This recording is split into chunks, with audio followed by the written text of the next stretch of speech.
Knee injury, did not practice Thursday. He's ready to go. Second down and 7. And McNabb with his first toss and complete to Dorsey Levens, the former Packer, and he was open for the first down on the 27, a pickup of 12. Yeah, and you take a look at Donovan McNabb and what he's been able to accomplish already in this short season. And as we mentioned, he has really done it all for this football team, much like he did last year. He's the leading rusher. He's also been throwing the ball very effectively. And when this team needs a big play, he's usually the guy to come up with it. And I don't know that there's really anything more he can do for his football team than what he's already been able to do.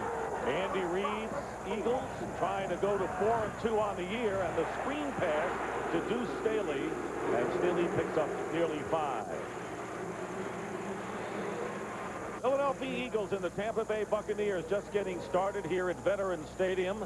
The Eagles coming off the bye week at 3-2 on the year, trying to regain their footing after losing to Jacksonville a couple of weeks ago. The Buccaneers at 5-1 can equal a club record for consecutive wins if they can win here, and that hasn't been an easy task for them.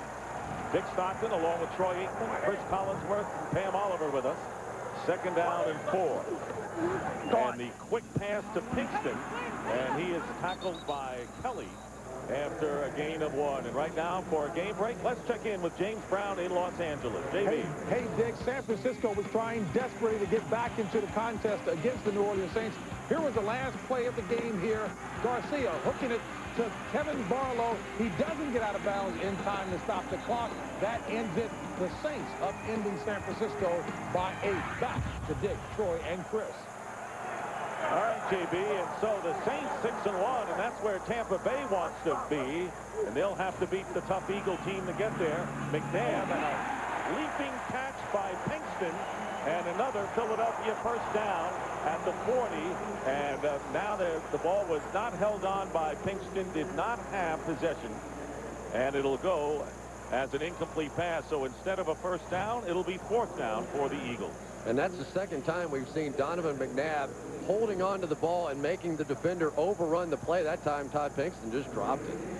Carl Williams back for the Buccaneers, and the veteran Sean Landeta will kick it away.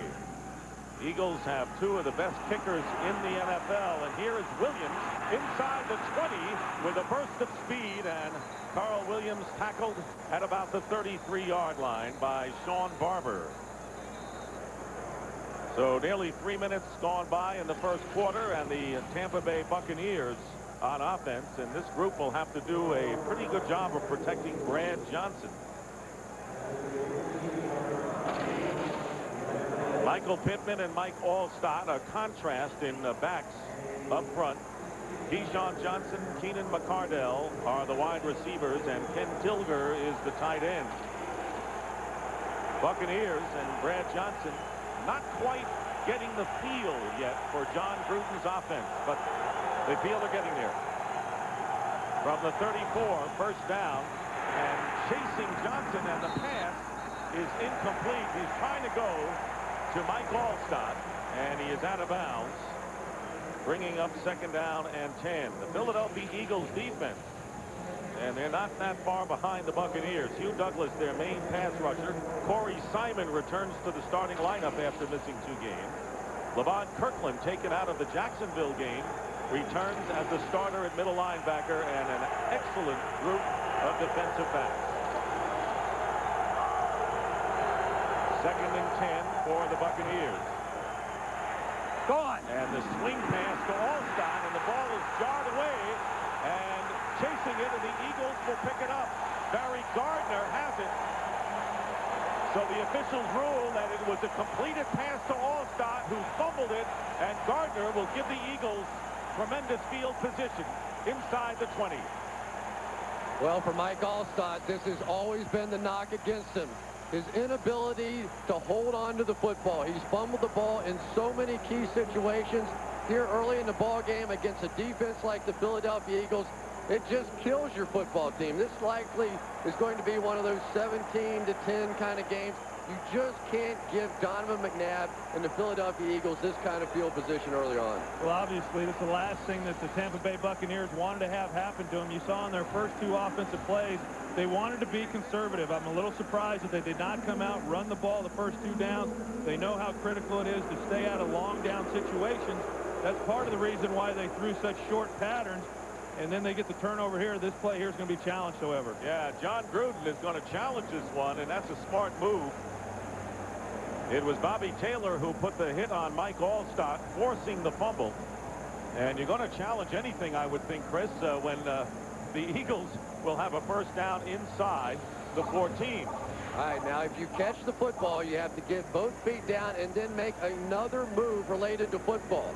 No question about it. That's a fumble all the way. It won't even be close.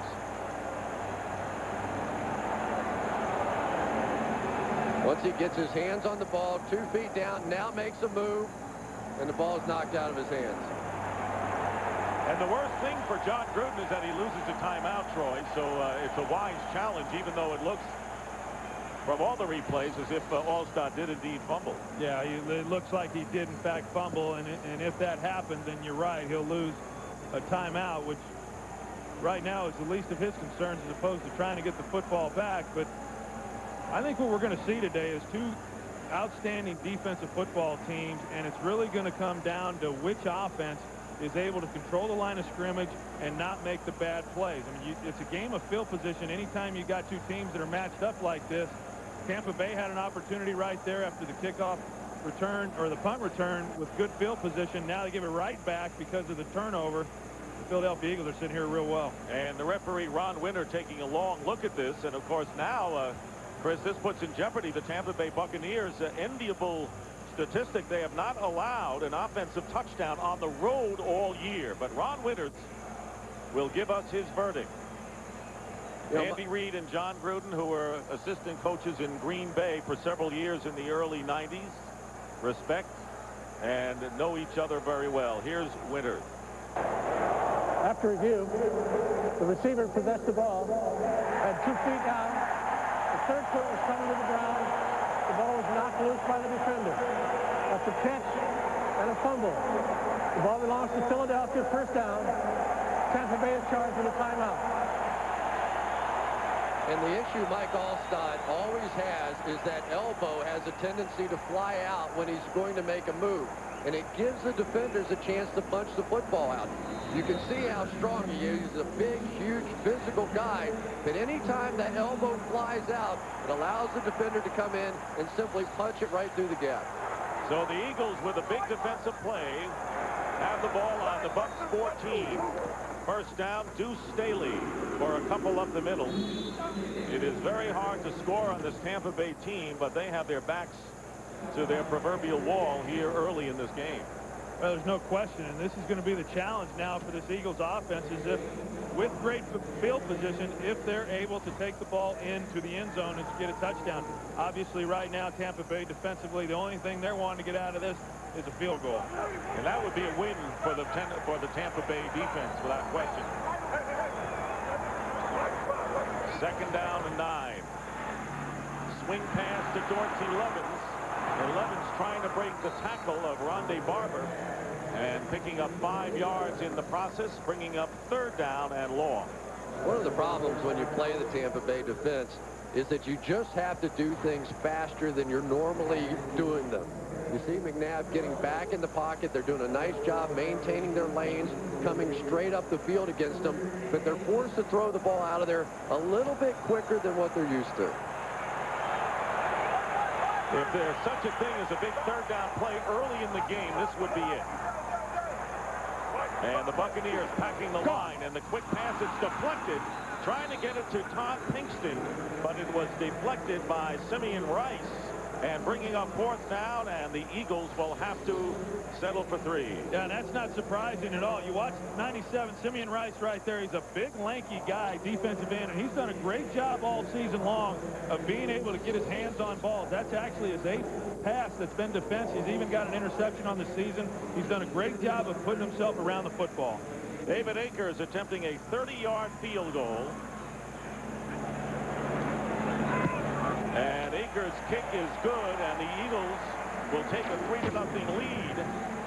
But it's a kind of a bittersweet lead as Philadelphia hoped to get 6. And it was Taylor who made the crunching hit on Allstott, who's looking to make amends.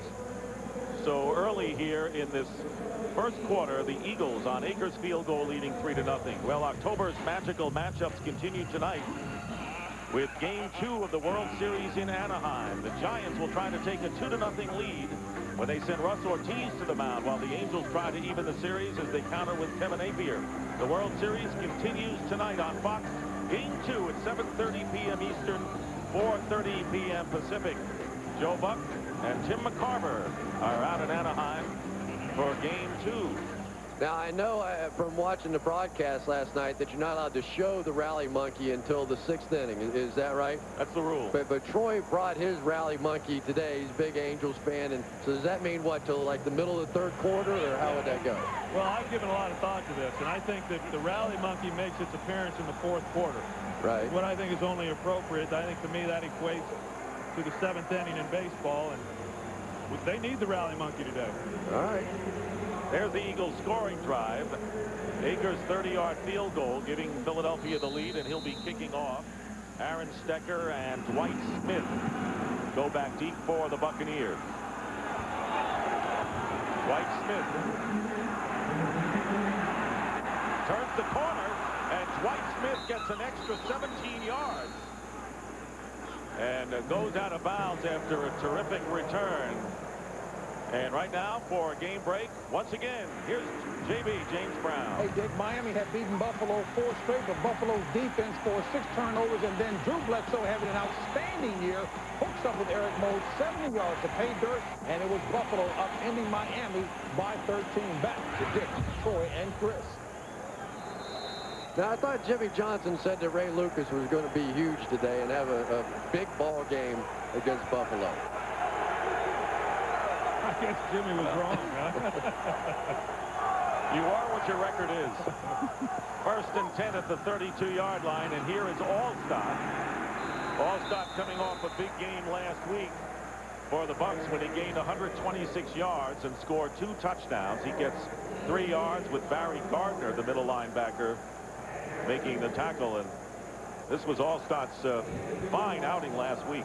Yeah, he had a great outing in the second half of last week's ball game, and I like what John Gruden did right there. The last time he had the ball in his hands, he fumbles it, come right back the next possession, first play, give him the ball, let him run with it. 2nd and 7, 2 tight end alignment with Ricky Dudley in there as well, and with good protection, throwing the ball away.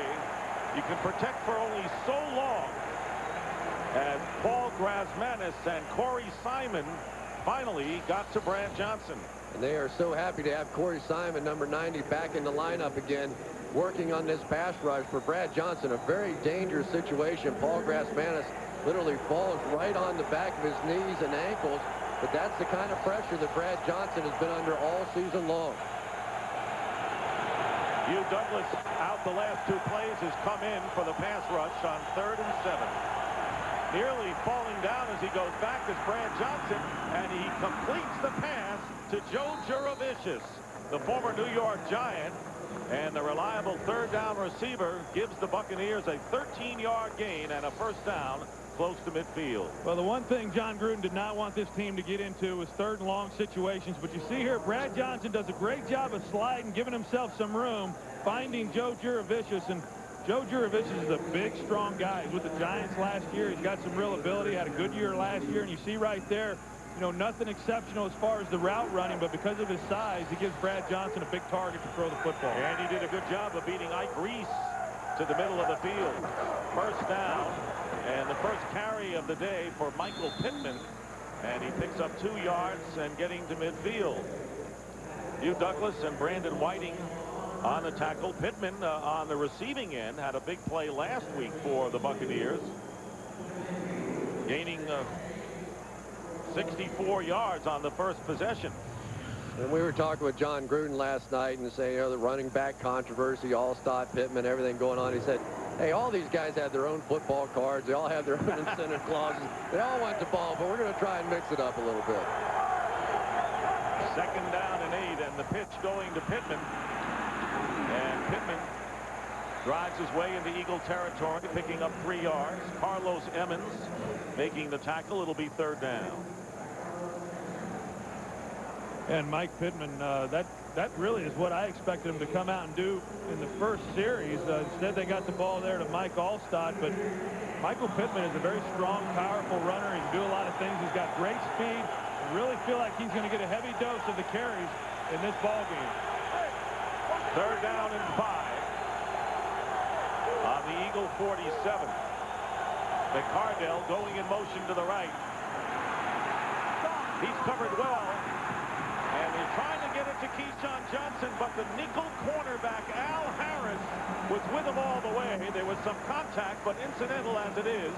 And fourth down coming up for Tampa Bay. That was an opportunity for Keyshawn Johnson to pick up the first down right there. All he had to do was jump into Al Harris, literally run right into him, and he would have gotten the pass interference call. By going for the football there and getting it deflected, he cost his team a first down.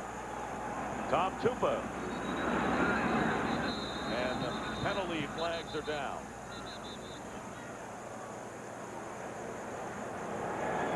And it was Timeout. Philadelphia. before the snap. The Eagles Prior to the snap. calling a timeout.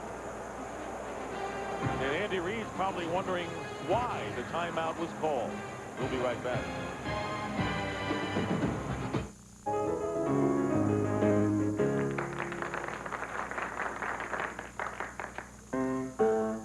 I taught her a new one this morning.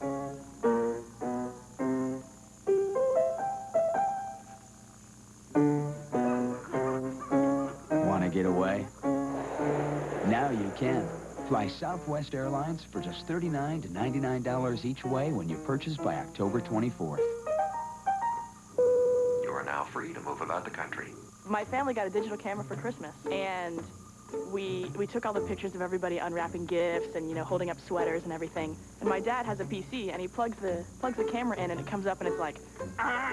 So he gets on the internet and starts downloading things for about an hour. Who wants to sit on Christmas afternoon and download Windows drivers? On my PowerBook, I just took the camera and put a cord from the camera to the computer, and it automatically downloaded all the pictures. My name is Janie Porsche, and I saved Christmas. Got a long weekend. We're leaving early. This is good. A little luck, we'll be there by noon. Ladies. Thanks. Ooh, back seat. We'll be the only car on the road. You ready? Let's go. This is gonna be great.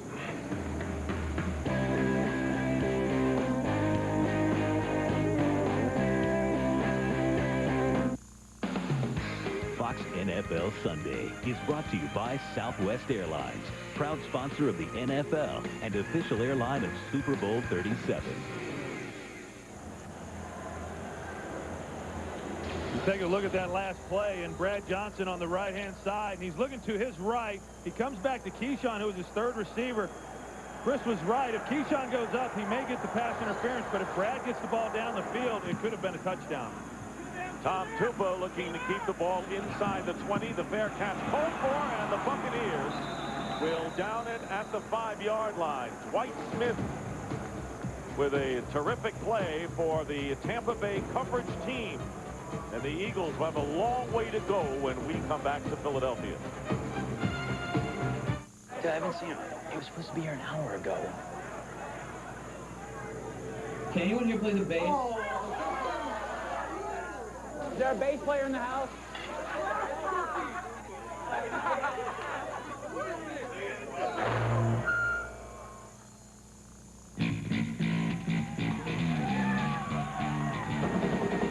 Jack Daniel's Original Hard Cola, a premium malt beverage as unique as the people who drink it. Come as you are. Taco Bell's grilled steak taco tastes so authentic, you may exhibit carne asada bravado. Carne asada steak tacos, ladies? Yeah. It's an old family recipe. Really? Yeah. I did. I made it myself. I thought he was Irish. He's on a roll. the grilled steak taco. Tender slices of steak marinated in Mexican spices and grilled to perfection. For a taste that's irresistible. For authentic carne asada steak, think outside the bun.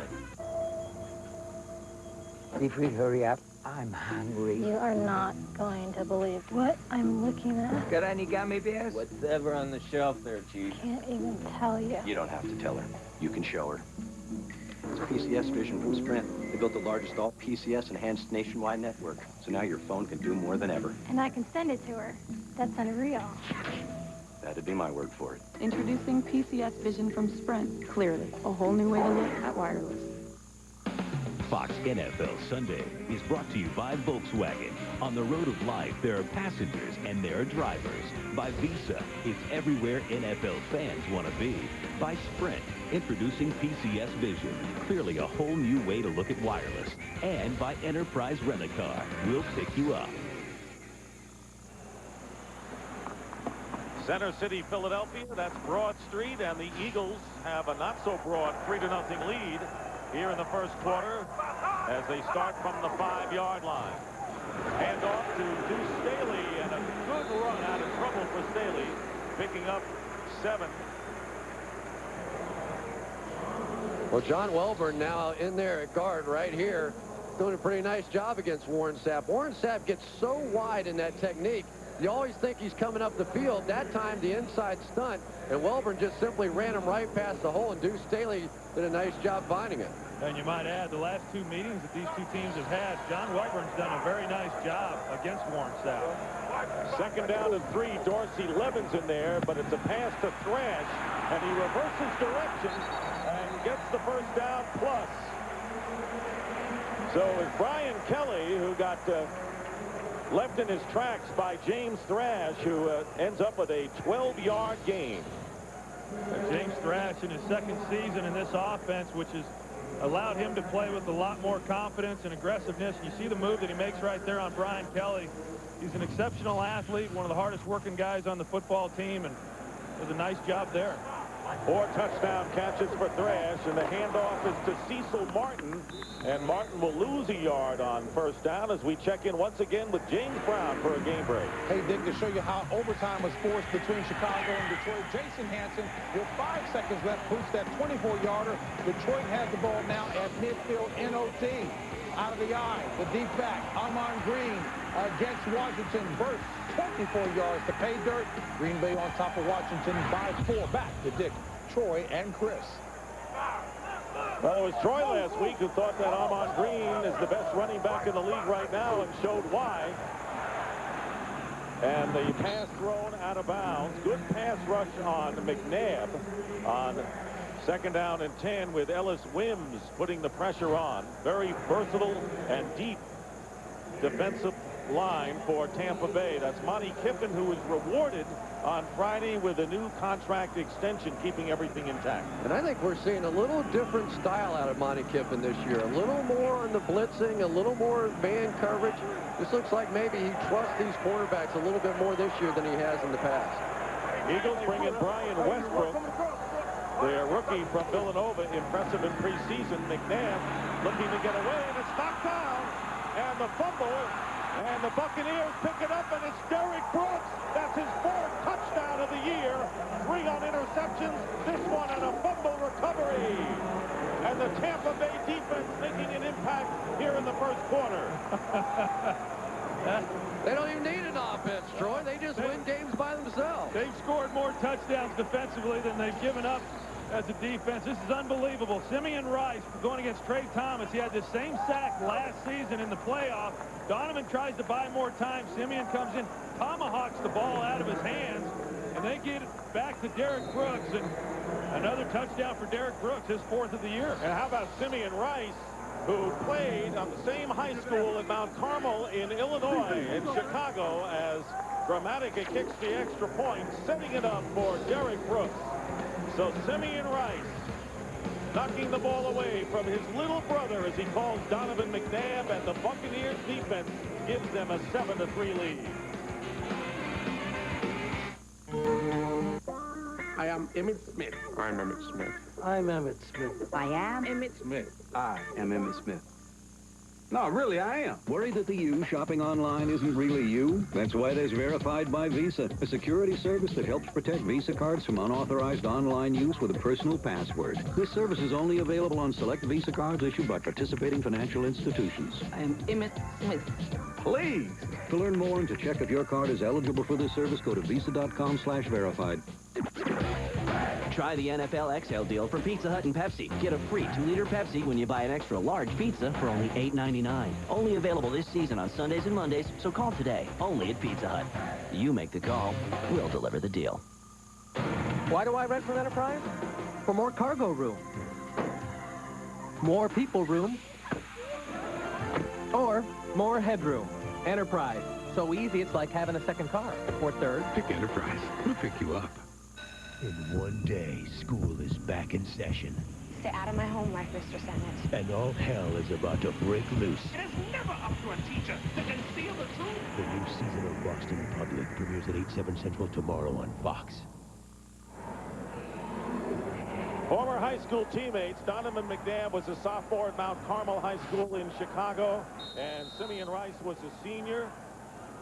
They were very close in high school, maybe too close for comfort for McNabb on that last play as Derek Brooks runs in the fumble for the score. Ryan Mitchell still going. Remember, he had a 100-yard kickoff return against the Tampa Bay Buccaneers in a losing cause when he was with the Redskins several years ago. Brings us back 45 yards and good field position for the Eagles. Trying to come back in a 7-3 game led by Tampa Bay. Empty. Maybe some other soda, but this here is new Red Fusion from Dr. Pepper. It's like oxygen on Mars. You don't waste this stuff. You think I'm playing? Try it. We'll see who's playing. Red Fusion. Who's your soda? This Halloween, It's an ocean liner. the ship that went through hell, our ship, has come to take you back. Ghost Ship, rated R, starts Friday. It's a new thing for me, so I'm easing into it. I just switched about 3 months ago. I've been working on Windows for 10 years. I've been working on Unix for 7, and I've hated Macs my entire life. The new Mac OS is the bomb. I never thought I'd say that either. Everybody in my office is like flabbergasted. My OS 10 has never crashed once. I'm really impressed that they finally decided to make a, jump into the future with a modern operating system. I got one computer. I do it all on my Mac. My name is Gianni Jacklone, and I'm an IT director. How's it going back there? He doesn't look too good.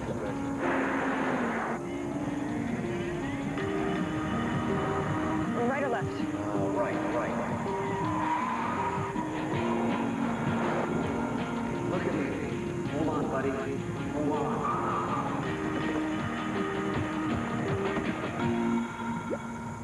Here we go. Why can't we just have a cat? When that 70 show returns, I'm pregnant. Kitty drops a bombshell. God, no. I mean, Ray. And Kelso discovers Hyde and Jackie's secret love. What's wrong with this thing? On an hour of that 70 show. Now, Hyde's really dead. All new Tuesday, October 29th on Fox. Ryan Mitchell catching his breath after a 45-yard kickoff return, giving the Eagles field position on their own 48-yard line. First down, and the pass is intercepted. Brian Kelly bringing it back, directing traffic, and Kelly tackled by Pinkston as about 6 penalty flags fly, as Kelly tackled by the wide receiver at the 42-yard line of Philadelphia. And once again, Donovan McNabb under siege by that incredible Tampa Bay defense. Tell you what, Greg Spires just planted Donovan McNabb that time, and the story clearly of this first quarter is the offensive line of the Eagles just can't handle these guys.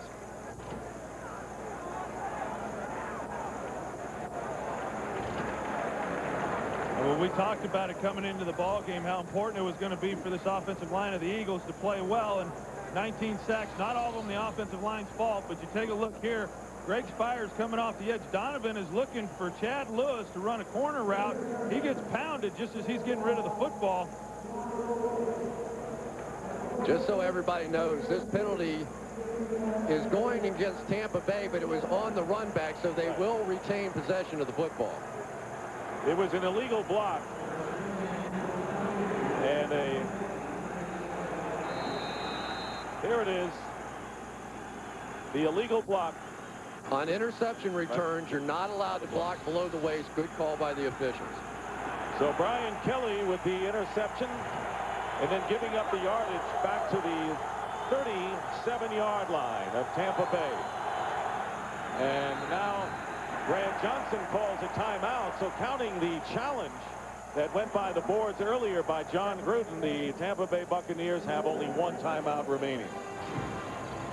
But the Bucs lead it 7-3 here in the first quarter. Mr. Stevens? Yeah. Got you down for over 130 channels, $39.99 a month. Right. So every channel's digital quality. There's access to 31 premium movie channels, 60 pay-per-view movie titles a month. Great. So that can go on the back of the roof? Yeah, sure. Yeah, good. So go ahead and pull around back. You work for the cable company, huh? Yeah. Yeah. Why settle for cable? Get a 2-room DirecTV system with installation for under $50. I love playing two-hand touch, eating way too much, watching my team win with the Twins. I love quarterbacks eating dirt, pom-poms and short skirts, fans who won't quit, and those Twins. And I love dancing. It's the football. Gehrig's farewell speech. Selfless. Robinson's rookie year. Fearless. Fisk's game winner. Timeless. Our pastime. Priceless. There are some things money can't buy. For everything else, there's MasterCard. Devoted fan of Major League Baseball and its most memorable moments. There's an easier way to get the gear the pros wear. Call 877-NFL-SHOP for your free team catalog. So far, the story of this game is the Tampa Bay defense, and I know that the Bucs feel that this is their first real big test of the year, guys. Well, so far, they've met it, you know. I mean, just when you think they can't do anything more defensively, here they get the turnover, and Brooks runs it in for a touchdown. Yeah, so far we've got the Bucs defense with 7 points and the Eagles defense with 3 points. From the 37-yard line, they lost 21 as a result of that penalty. Here is Brad Johnson getting rid of it, and the pass incomplete. Intended for Michael Pittman, and Brandon Whiting was chasing Brad Johnson, not the most mobile quarterback around, and that's why protection will be critical today for the Buccaneers. Yeah, and talking with John Gruden last night, he said that one of the things that he looks at the end of each ball game is he doesn't like wasting plays. He said sometimes there's 5 or 6 plays in a game that are just wasted. I think when he goes back and looks at the film on Monday, that one right there was a wasted play. 2nd and 10.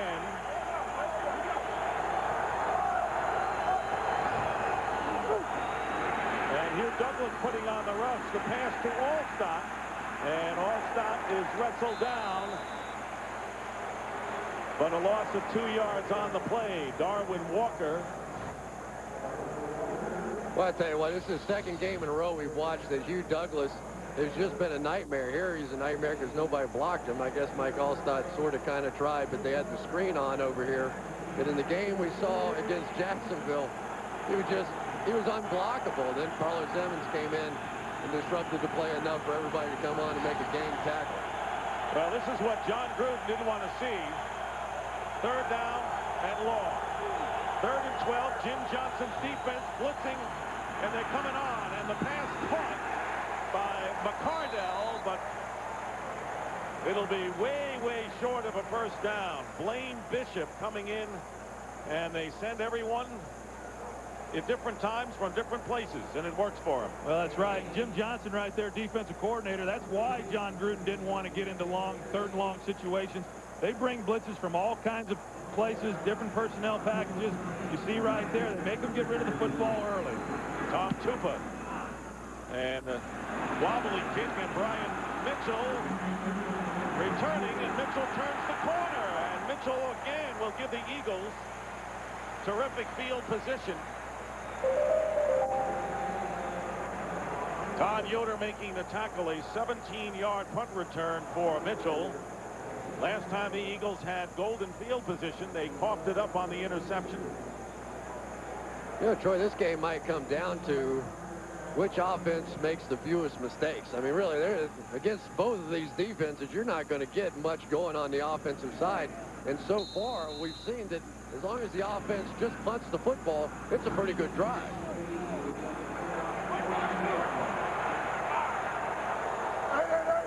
First and 10 on the Eagles 42, and they hand it on the end around to Thrash, but the Buccaneers are there. 4 white shirts come storming in, and a loss of 5 yards led by Dexter Jackson, the free safety. Well, one of the things that the Buccaneer defense is doing so well this year is that they're just swarming the ball carry. Wherever the ball is, you've got 7, 8, 9 guys pursuing and getting there, and that's what they did not do very well last year. You take a look at it right here. Rondé Barber fights off the block. He's able to get to the carrier. You watch him right here, Rondé Barber, number 20, and he gets there, disrupts it. He's got some help from the rest of his teammates, and that's what they've done so well this season. 2nd and 15, Dorsey Levens, who spent 8 years with the Green Bay Packers, getting 3 of those yards back. Derek Brooks making the tackle with under 3 minutes remaining in the first quarter. The Buccaneers lead the Eagles 7-3. Tampa Bay looking for their 6th straight victory after their opening week loss to New Orleans. Well, and you can tell you're in Philadelphia. It didn't even get to the end of the first quarter. We heard the Boo Birds coming out for running the football, but sometimes you have to do that just to keep your quarterback alive. Yeah, they've been on the Eagles for not running it enough. And the pitch to Levens. Levens diving to the 46-yard line, and now you'll hear the boos. Can't be about the weather, guys. We got 60 degrees. The sun is still out. No wind at all, so they must be booing the Eagles right now. Well, I think it goes back to what Chris said, is that this game is going to be a game of defense, and it's going to be a game of field position and a game of third downs. And so when you're in a situation where you don't think realistically you can pick up the third down, they're going to play field position. That's what Andy Reid did there by running the football on third down, trying to pin Tampa offensively back down in their own area of the field. Sean Landeta angling his kick. And Carl Williams, who had a couple of big punt returns last week, and Landeta, still one of the very best, kicks it out of bounds inside the 15-yard line. As we pointed out, these teams are no strangers. They've been in a wild card game. 2 years ago, McNabb leading the Eagles to a 21-3 victory. And then last year, it was McNabb again with 2 touchdown passes. And the Eagles won it 31-9, and playing a great defensive game as they intercepted Brad Johnson 4 times. So the last 2 years in the playoffs, the Eagles have outscored the Bucs to the tune of 52-12. What Keyshawn Johnson told us last night, asked him about the playoffs, he said, hey, we just laid down. He wasn't very proud at all of what they did. Yeah, and it didn't take Keyshawn to tell anybody to know that happened. Tampa Bay on the 9. On the ground. Ball stop. And right now for a game break, let's check in again with James Brown. Hey, Dick, the Jasons were at it after Jason Hanson kicked the Lions into overtime. He wins it in overtime with that 48-yard field goal. Lions pick up their 2nd victory of the season. Then Denver fought all the way back to tie it up, and Jason Edom's 25-yarder wins it for Denver. Hey, Chris, Jimmy Johnson said he predicted the Super Bowl outcomes of Cincinnati-San Francisco right, though. Back to you guys. Here's the NFC North standings. And under a lot of pressure was Brad Johnson, and he had to get rid of it. Darwin Walker putting on great pressure on Brad Johnson, bringing up 3rd down and 10 inside the 10. When you watch Darwin Walker, and he's a guy who Jimmy Johnson said at the beginning of the season he was going to determine the success of this defensive front. He's had an outstanding season up to this point. Not only has he been playing the run, but he's also been able to get pressure on the passer, just like he did there.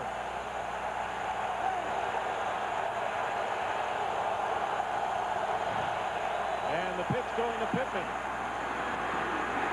And a big play made by Blaine Bishop, the veteran safety, formerly with the Tennessee Titans and the Houston Oilers, holding Pittman for 3 yards, and a Eagle defender is down, and it's Corey Simon, who's just coming back after missing 2 games with a high ankle sprain. He played the season opener and then got hurt in week 2. Yeah, and it looks like that might be what's bothering him again, is that high ankle sprain, and those are a real nagging injury, and it's just very hard to overcome those, and you're not going to overcome them in just 2 weeks, and by the looks of that right there, it's something that's still giving him some problems. Yeah, I talked with Jim Johnson, the defensive coordinator on the field before the game, and he said, you talk about how important one guy can be. This Corey Simon just understands the game of football. He knows when the screens are coming. He knows when the draws are going to be there. It looks like he got leg whipped on the backside of that thing by Kenyatta Walker. This is a major blow for this Eagles defense. Got to remember that they lost Hollis Thomas, a fine run defender earlier, and here's that play again. Well, it looks like he might have just stepped on it. Stepped on a foot, stepped on it wrong. I mean, any wrong movement when you got a high ankle sprain like that is going to flare that thing back up, and they weren't real sure that he was even going to play in this ball game until late in the week, and he'll be replaced by Paul Grasmanis, and Paul's been playing the last couple of weeks and has done a nice job for this team. Brian Mitchell is back. Tom Tupa kicking from the end zone. A new long snapper for the Buccaneers, Ryan Benjamin. They haven't been happy with their kick snaps, and a beautiful punt by Tupa, and Brian Mitchell is stopped in his tracks by Corey Ivy. A tremendous coverage play by Corey Ivy of the Buccaneers. So no return after a 51-yard punt by Tom Tupa. Corey Ivy's been doing a tremendous job all season long, just outruns Al Harris, and then goes low down there. We see so many guys that are out there trying to cover the kicks that want to go head up and get the big hit. He just made sure he got Brian Mitchell on the ground. Perfect tackle. 35 seconds remain in the first quarter. Buccaneers lead 7-3, and Deuce Staley with the carry, picking up nearly 5 yards as we check in for the first time, but not the last today, with Pam Oliver. You got that right, Dick. Andy Reid, really concerned about the way things are going offensively. On the last couple of possessions after the offense has walked off the field, he was sure to go over to the offensive linemen, the receivers, and to Donovan McNabb to pat them on the back to keep their spirits up and keep them encouraged. Back to you. You got to do that, Pam. It's only 7-3, but the Eagles average 33 points a game, leading the NFC, and they have no offensive points other than the field goal. That is the end of the first quarter with the score. The Buccaneers 7, the Eagles 3, and the NFL on Fox will continue after these messages.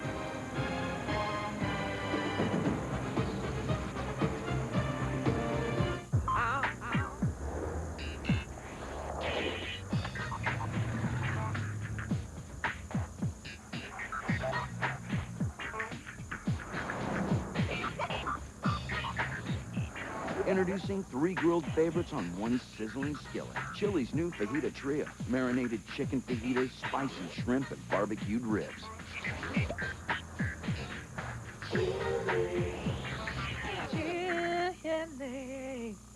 You're watching October's Magical Matchups on Fox. When you buy a certified pre-owned Lexus, you don't just get a vehicle. You get the Lexus of warranties. You get a complimentary loaner car. And now, for a limited time, low 2.9% APR financing for terms up to 66 months. But above all, you get a Lexus. See your Lexus dealer for other special lease or finance programs. Only at your Lexus dealer.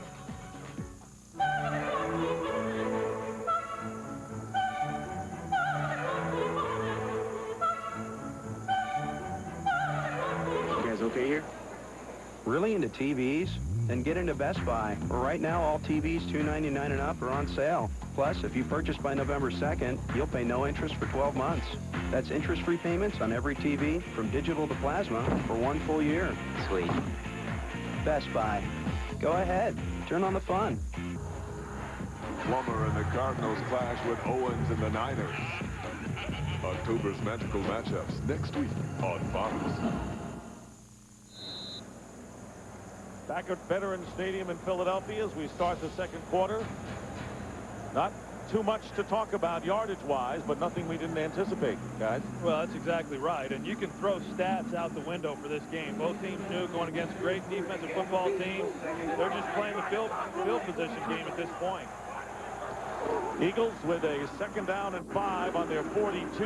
Handoff to Deuce Staley. He'll be shortened by about 4 yards. And another 3rd down coming up for Philadelphia. Dick Stockton with Troy Aikman, Chris Collinsworth, and Pam Oliver here. Watch Booger McFarland right here. You talk about a guy that has just really improved his game over the last couple of years.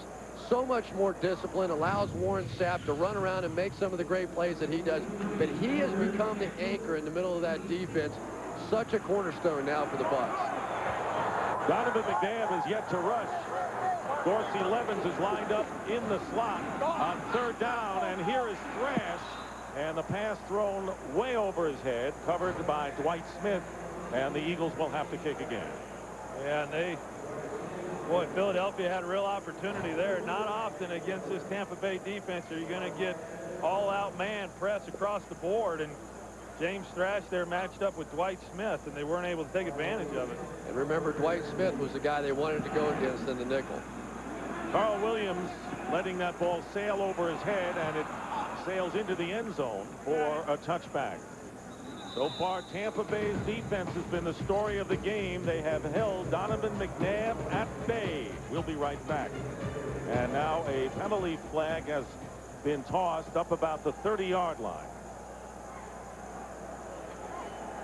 The Buccaneers offensive unit coming back on the field.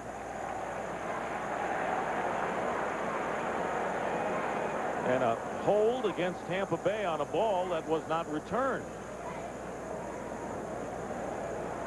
Well, it has been the Eagles' special teams that have been so bad early in the year. Holding number 35 of the return team. 10-yard penalty. 1st down. Here is Corey Ivy, who made a fine special teams play before. Now he cost the Buccaneers yardage. Wherever you choose to travel in the totally new 2003 Ford Expedition, and no matter how unfriendly the traffic gets, you will be surrounded by the protection of dual front airbags, plus the only safety canopy system available in a full-size SUV.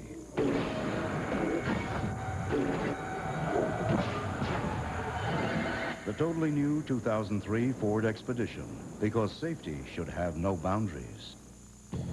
Gina? You know, when I was first hired, we didn't have all these fancy integrated systems. Our sales program wasn't even linked with accounting. Warehouse platform in Chicago wasn't linked to anything, not even shipping. Back then, orders took days. Now, they just take hours. Wow, how long have you been working here? A couple of months now.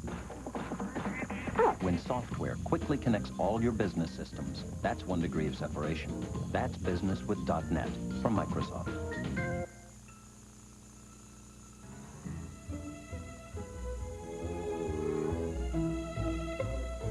$100,000 reams of paper, 2.5 million overnight packages, 5.7 million gallons of gas every day.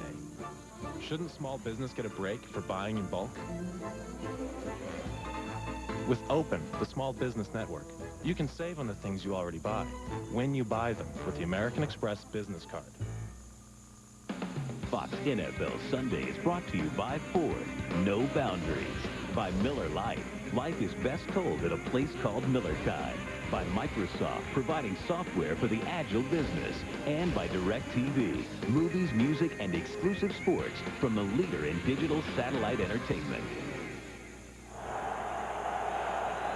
First down from the 10.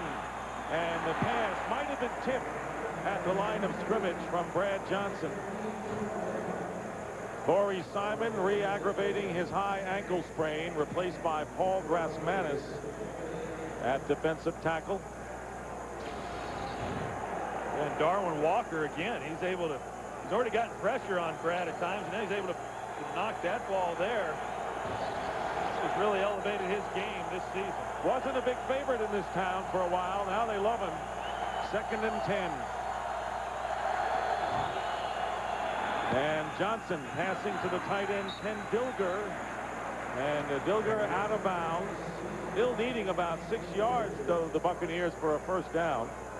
Dawkins and Vincent on the play. So Tampa Bay now facing a 3rd down. And Buccaneers' first 4 possessions, 3 punts and a fumble, but they're in front, 7-3. And what did John Gruden tell us? That if we're 3rd and 7 all day, we might as well just get on the bus and go home. Well, they've been 3rd and 7 all day. N.D. Kalu, pass rusher off the bench, is in the game. Short drop, and Brad Johnson pass, and it's knocked down by Bobby Taylor, intended for Keyshawn Johnson. And that'll bring up 4th down for the Buccaneers. And a flag is down at the 20. And it's called against the Eagles. Number 21, defense. Penalized at the spot of the foul. And a first down. Yeah, we were talking with Bobby Taylor yesterday. He said he likes playing against big physical receivers because that's how he feels that he plays. He got a little physical there. He got his arm wrapped around his waist there, and that's where they threw the flag. They were doing a dance out there, Chris. He was holding on for dear life. Unless they called holding, that was not pass interference. He did grab the jersey early on. Keyshawn Johnson shut out so far, but the Buccaneers have a first down on the 19. And the pass thrown underneath to Keyshawn Johnson. His first catch of the day for a minimal gain of only 3. But I can tell you that you have got to be able to, at some point, stretch this defense. Philadelphia will feed if you're only going to throw 5, 7-yard routes.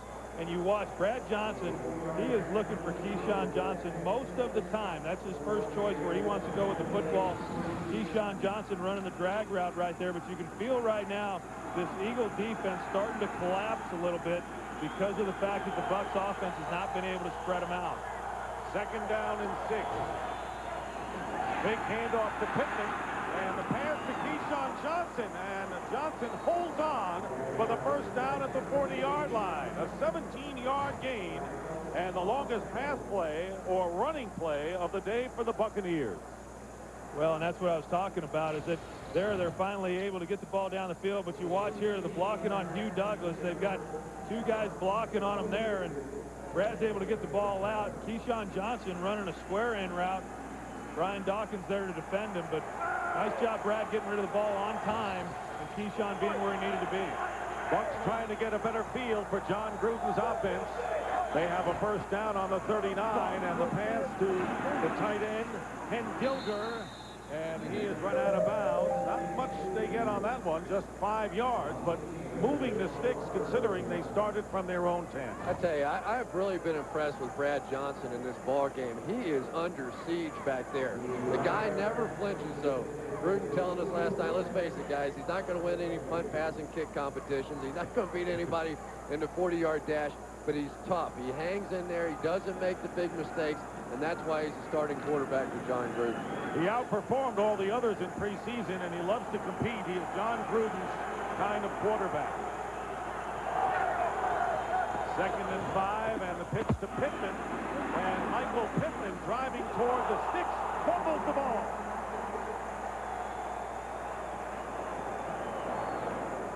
And it appears, without a signal, that Kerry Jenkins recovers for Tampa Bay, their left guard, and they will still be short of the first down by a yard. Yeah, they're running there at Hugh Douglas. You can see the attention that he's getting. And Pittman right here, I thought this was his best run. He bursted up into the hole. He's just got to hang on to the football. And I think that you see Warren Sapp on the sidelines yelling out on the field. I think that's what he's telling them. The defense does not need to be put in bad field position again. 3rd down and 1. Rolling out. Johnson. And Brad Johnson dives. The Eagle coverage was brilliant. Carlos Evans coming over to meet Brad Johnson to prevent him from getting to the sticks. And it is 4th down, and the Buccaneers will have to kick, and Evans saved the first down. Terrific coverage in the secondary back here, and really Blaine Bishop was the guy, their safety, that ended up coming across the field and not being fooled on the play action. So easy on 3rd and 1 to get sucked up and miss this play, but Blaine Bishop all over. So the Eagles hold in what is turning into be a defensive battle. Tom Tupa kicking. Brian Mitchell back down, and he will fall on it inside the 15-yard line, and that's where the Eagles will have to start. Bobby Taylor had touched the ball, so Mitchell had to jump on it in a hurry. iPhoto, it's my favorite program because I can select all the pictures, I can make a book out of it, design the pages, add copy to it. This is the book I ordered from iPhoto through Apple. I just did this one night from my Mac. My favorite picture of Tanya.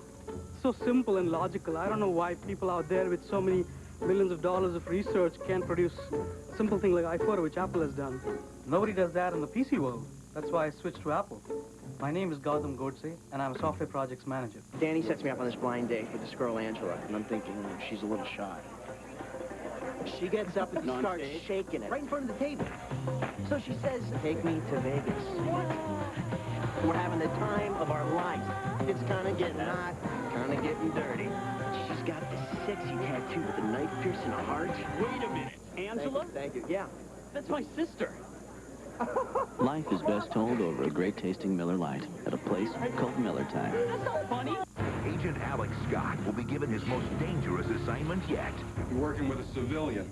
Sexual healing, baby. Ooh, boy. Columbia Pictures presents Eddie Murphy. Yeah, I know what you're thinking. You're going to be devilishly charming. I'm going to tell you how you're going to do it. Owen Wilson. I need sexual healing. I Spy. Get our bastards. No shame in that. Eddie Robinson's rap works. Get that in there. Rated PG-13. In theaters everywhere November 1st. Last year, one series rewrote every rule of television suspense. This season, 24 will break them all over again.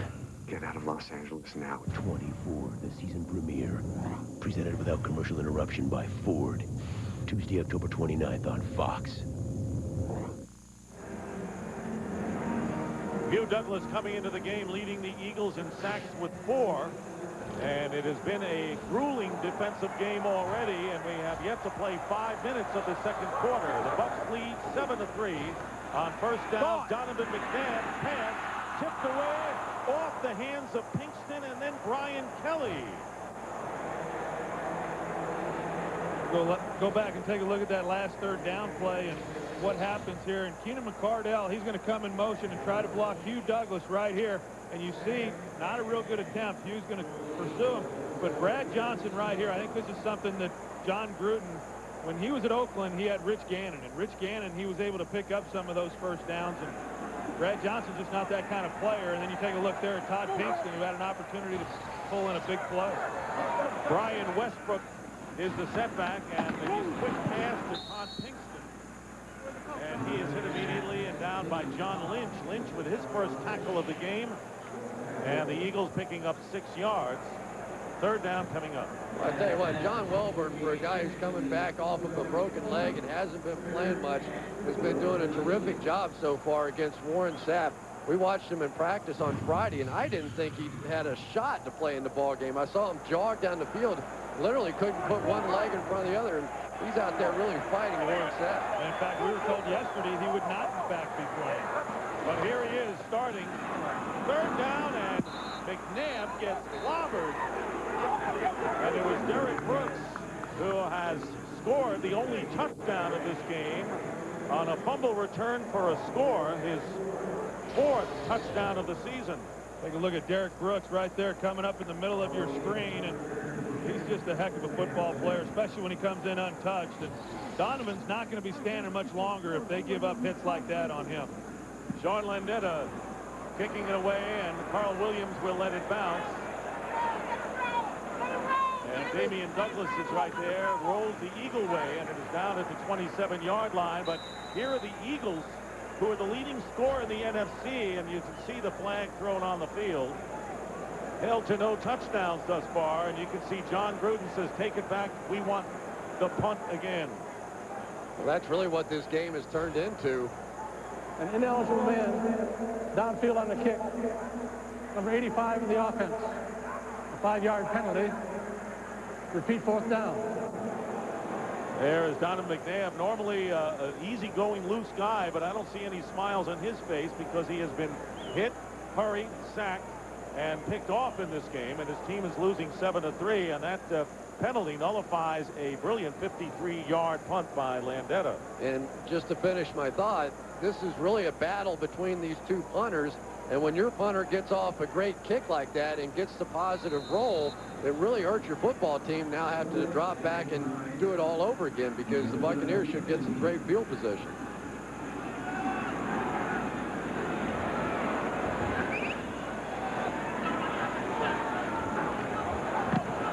Landeta gets off another beauty, however, sending Williams back inside his 30. Carl Williams needs a block. Flag is down, another one down, and that has all the earmarks of a Tampa Bay illegal block. And Warren Sapp with a glare and a few words for the side judge as we bring this one back. He's playing even when he's not playing, and there is Gardner, Barry Gardner. Return. Holding. 56 of the return team. A 10-yard penalty. 1st down. Well, Barry Gardner, who is playing just about half the time at middle linebacker, is shaken up and not getting up. We've already seen Corey Simon re-aggravate his high ankle sprain, so right now things are kind of glum for the Philadelphia crew. Ford Explorer has been on top of the world for 11 years running. You don't get there by luck. You do it by constant innovation. Like the unbeatable combination of an expansive cargo area with the easiest folding 3rd-row seat, a first in its class. It's just one more idea that takes us to a place no other SUV comes close to. Namely, first place. Ford Explorer, no boundaries.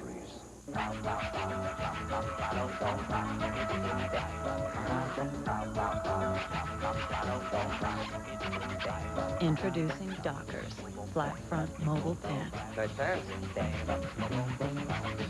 Bond. James Bond. James. For the ultimate DVD action. No more foreplay. We've got your number. Own the 007 Special Edition DVDs. Tuesday. I don't own warehouses anymore. I've got Brown. With Brown managing my supply chain, my goods get from the dock to my customers in no time. Brown helps me build a leaner, faster supply chain machine. Then tosses me the keys and says, drive. I like to drive. Inventory and transportation management. One company. UPS. What can Brown do for you? Fox NFL Sunday is brought to you by UPS. What can Brown do for you?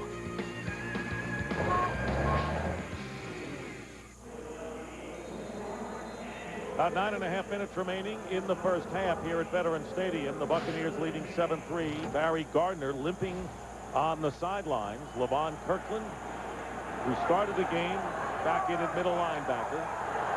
1st and 10 on the 35 of the Bucs. Keeping on the ground to Michael Pittman. And Pittman crosses the 40-yard line. Kirkland on the tackle. Well, Chris, you said it would be a game like this. Yeah, I think it's been just a great football game so far. I know sometimes the fans get caught up in the fact that offense, but these are two of the best defenses playing in the National Football League, and they're like two heavyweights just slugging it out in the middle of the field, and it really may well come down to which offense makes the fewest mistakes. Well, you would have thought that the Eagle offense would cash in, if anyone, because they had been so prolific. Tampa Bay still trying to get settled on that end of the ball, and the handoff to Pittman. And a third down coming up in about 3 for the Buccaneers. The Buccaneers, or excuse me, the Eagles right there, they bring a blitz off the corner. It looked like the Bucs had the right call on, trying to run it up the middle, and just unable to really get any kind of push up inside with that offensive line. And the knock last year on this Philadelphia defense was that they were unable to play the run very well. And in fact, they gave up a lot of big plays. It wasn't that as a whole they didn't play well against the run, but they sure have this year. Ball control virtually even. Third down and 3. Brad Johnson loses the ball. He got hit from behind, and it is recovered by the Buccaneers. It was Cozy Coleman who recovered the fumble after Brandon Whiting stormed in from behind on Brad Johnson. Well, you take a look here at Brad Johnson, and what happened is these receivers, Keenan McCardell, he's waiting for him to turn around so he can get him the football, and Keenan is not getting into his routes quick enough, and Brad cannot hold the ball that long. Tom Tupa with a kick that will bounce at the 30, and Brian Mitchell had it and lost it on the big hop, and on the loose ball, the Eagles get it. So another close call for the Philadelphia Eagles. No love lost between these two teams. Special teams guys don't get a chance to touch a football very often. They're willing to go a fist fight for it. There we go. It's showtime now. Zap's got a smile on his face. He's ready to hit anybody. Well, he's having a good time. Different story for Donovan McNabb to this point. What's it like being me? New Red Fusion from Dr. Pepper. It's like being the guy on those cop shows everyone's after. Getting chased through backyards with no shirt on, except I ain't going out like that. Red Fusion, who's your soda? Now everyone's excited about Sunday, Monday, and Tuesday. Because at Domino's, when you order any large pizza at menu price, you get a second large free. It's Sunday, Monday, and Tuesday. Get the door. It's the early week special. Here's an idea. How about integrity? Tell the truth. That's easy. Just give it to me straight. All we're asking for is a little honesty. You know what we deserve? Accountability. These days, I need integrity. I'm an investor. I'm an investor. So as an investor, I have to be able to trust you. At the New York Stock Exchange, we agree. So do 2,800 of the world's best companies that meet the highest standards. So every shareholder can invest with trust and confidence. I think I deserve that.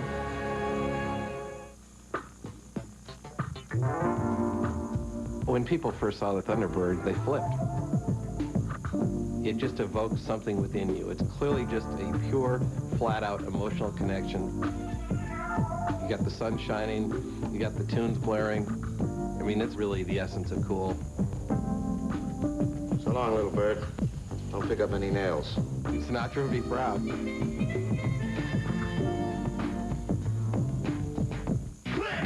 Wednesday, October 30th, LA's most elite undercover cops are back in action.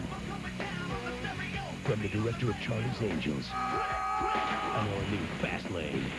Wednesday, October 30th on Fox. Watch the eyes of Brian Mitchell. He sees Aaron Stecker coming at him. Finds the ball. Last second, little glance down, and that's how you drop it. That's also how games like this can turn around. Good play to get it back. Eagles trailing 7-3, starting on their 21-yard line, and a handoff to Deuce Staley. And a solid run up the middle for Staley with a tackle by Shelton Quarles. When you look at Warren Sapp right here in the middle of it, and I tell you, he's got a healthy shoulder. He feels good this year, and he's feeling good today, too. That's the world championship of trash talking between those two. And he likes this team. He says it's got a bounce to it. And he has responded. He's got a bounce to himself as Deuce Staley tackled at the 30-yard line. Still short of the first down by a yard. Derek Brooks in on the tackle. You know, the one thing you always have to keep your eye on, early in the football game, very difficult to run the football. It just is, because the defense is fresh and they're flying around and they're making plays. But sometimes if you stay with it and you stay with it, I don't know what the numbers are, but my guess is in the fourth quarter, the rushing averages of running backs around the league go way up. So sometimes just keep with those body blows and stay after it. Eagles yet to convert a third down. The Buccaneers haven't done much better. And here is Staley. First down for Deuce Staley on his 8th carry of the game and moving the pile, to say the least, up to the 35-yard line as the crowd responds with chants of Deuce. Came in the game as the leading receiver on this team and the second leading rusher, coming off an 82-yard game, his best of the year. Yeah, and that might be a record right there for Andy Reid. Called 3 consecutive running plays. That's not something that he normally does. Obviously, it's been well said. He likes to throw the football, but it's becoming more and more apparent to both of these offensive coaches that they have got to be able to keep it in manageable third down situations. And a very crisp calling of the plays as Staley gets the call again. In fact, in talking with him on Friday, Andy Reid took full responsibility for that opening loss to Tennessee because he felt that the team got too conservative in the second half when they lost to the Titans 27-24, squandering a lead. You know what's been amazing here is this Philadelphia Eagles offense in the first half of ball games have been throwing the football 75% of the time, and the mix has been much more skewed towards the run here. Another run, believe it or not, on 2nd and 5 to Staley, and Warren Sapp meets him head on, and no gain on the play. Yeah, and Warren Sapp told us yesterday that basically he's rushing the passer, and in doing that, if he comes across the ball carrier and they're running downs, then he'll make the tackle. But his first focus is trying to go after the passer. And I think he sells himself short a little bit on how well he plays the run. He plays 100% all the time and is just playing outstanding this season. 50-50. 5 straight runs. This one appears to be a pass, although they did take the inside run on the shotgun, and Donovan McNabb throwing it away. I think the Buccaneers defense, guys, totally befuddling Donovan McNabb and that entire offense, Chris. I don't know if they're confused. They're just whooped. Yeah. I mean, sometimes it's not the first team that's just been beaten up by this Tampa Bay defense. They have just been phenomenal so far this season. If they keep the numbers going the way they have so far, they're going to establish a new NFL record. Sean Landeta again to kick it away, and a beauty. Boy, Landeta continues in his old age to kick them long and keep him in the field when he needs to inside the 20. This one kicked into the end zone for the touchback. Well, October's magical matchups continues next week with Fox NFL Sunday, beginning with America's #1 pregame show, and then Sean Alexander and the Seahawks look to run over the Cowboys, or the Cardinals trying to slow down Terrell Owens and the 49ers in an NFC West showdown, plus other regional action. It's all part of a full weekend of magical matchups as critical NFL games and baseball's World Series take center stage only on Fox. We have a penalty flag thrown at the 5, and an official also walking around without a hat.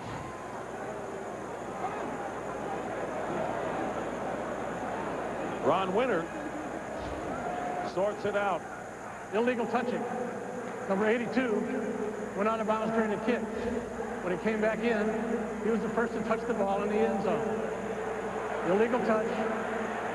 82 offense. Penalties decline. First down. Damian Douglas, 82.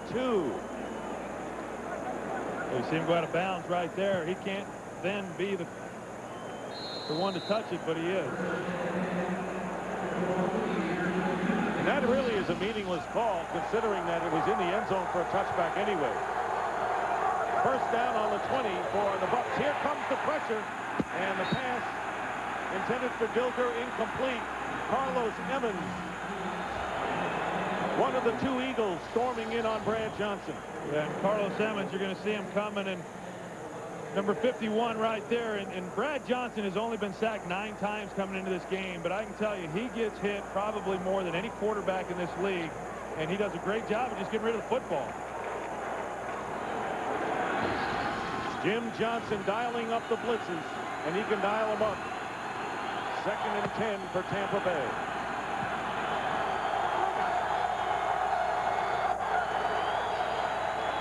Trying to get away, and Brad Johnson throwing it away. The crowd wants intentional grounding as Carlos Emmons and Paul Grassmanis came in. And he just had to get to the outside the tackle box. And Grassmanis comes up lame. And I think you're seeing a fundamental shift now by Jim Johnson in this defense. They're going to blitz no more. With Barry Gardner out of the game and Levon Kirkland at middle linebacker, they're blitzing Kirkland because they don't want to leave him back in coverage. 3rd and 10, the pitch to Michael Pittman. Pittman can't get to the sticks. And Brandon Whiting makes the tackle, forcing the Buccaneers to punt again with 3:46 remaining in the second quarter. Well, that's a great sequence of events by the Eagles defense and defensive coordinator Jim Johnson. Really a nice job of overloading the sides, bringing pressure on Brad Johnson, not giving him any room to get anything going offensively. Here's Tom Tupa with his 6th punt of the game. We have had 11 punts, and Brian Mitchell fields it on the 25. And Mitchell breaking a couple of tackles. And here's Mitchell. And Mitchell tackled from behind by Aaron Stecker. And he's gone after the Bucs bench. Remember all the trash talking after he fumbled the last one? He's going back and putting it right in their face now. 29-yard return by Brian Mitchell into Tampa Bay territory. So many times on punt returns, when you see a returner getting a pile of people, the coverage men tend to relax, and I think it's exactly what happened. It looked like he was going down and then just bounced out of the pile. Yeah, there wasn't a whole lot of blocking going on right there on that return. Just a, you hate to say great individual effort, but that's what it was. And you wouldn't have thought he would have been able to get the yards that he was able to on that play, and that's why he's the best ever at doing it. And Troy, he did it all in traffic. So a first down on the 45 of Tampa Bay. McNabb trying to get going, and he is tackled after a gain of 3 yards by Shelton Quarles. And now Warren Sapp face down on the turf here at Veterans Stadium. And the crowd, seeing that 99 is down, they're not disappointed at seeing this. Take a look, try to see what happened to him, and I don't know. He looked like he may have got poked in the face or something. I think that might have been John Welburn, but he went down and was in a lot of pain. Looked like he got poked in the eye. But he runs off on his own power. See the water coming out of his left eye right there. If it was John Welburn accused Warren Sapp last year in the playoff game of poking him in the eye. So Warren Sapp will come out of the game, and Chartbrick Darby, number 91, will take his place on 2nd down and 7 for the Philadelphia Eagles. Eagles trailing 7-3, 2.5 to go, and here is McNabb on the play fake, has plenty of time, and in the end zone for the touchdown is Pinkston. Still going. Todd Pinkston on a perfectly thrown pass. 42 yards for the Eagles score. And absolutely no pressure without Warren Sapp in the lineup on Donovan McNabb. The only time all day long that he's been able to sit back, find his receiver, and deliver the football. Sapp out for one play, and the Eagles take full advantage. Well, you take a look at what happened. Looked like Brian Kelly thought he was going to get more help than he did from safety Dexter Jackson. Dexter didn't get over the top to help him out. After a bad hold, David Akers with the extra point. And the Eagles regain the lead, and that is the first offensive touchdown allowed by the Tampa Bay defense on the road all year. Philly is up now. So, Dan, do we have everything we need for this meeting? It's all right here, sir.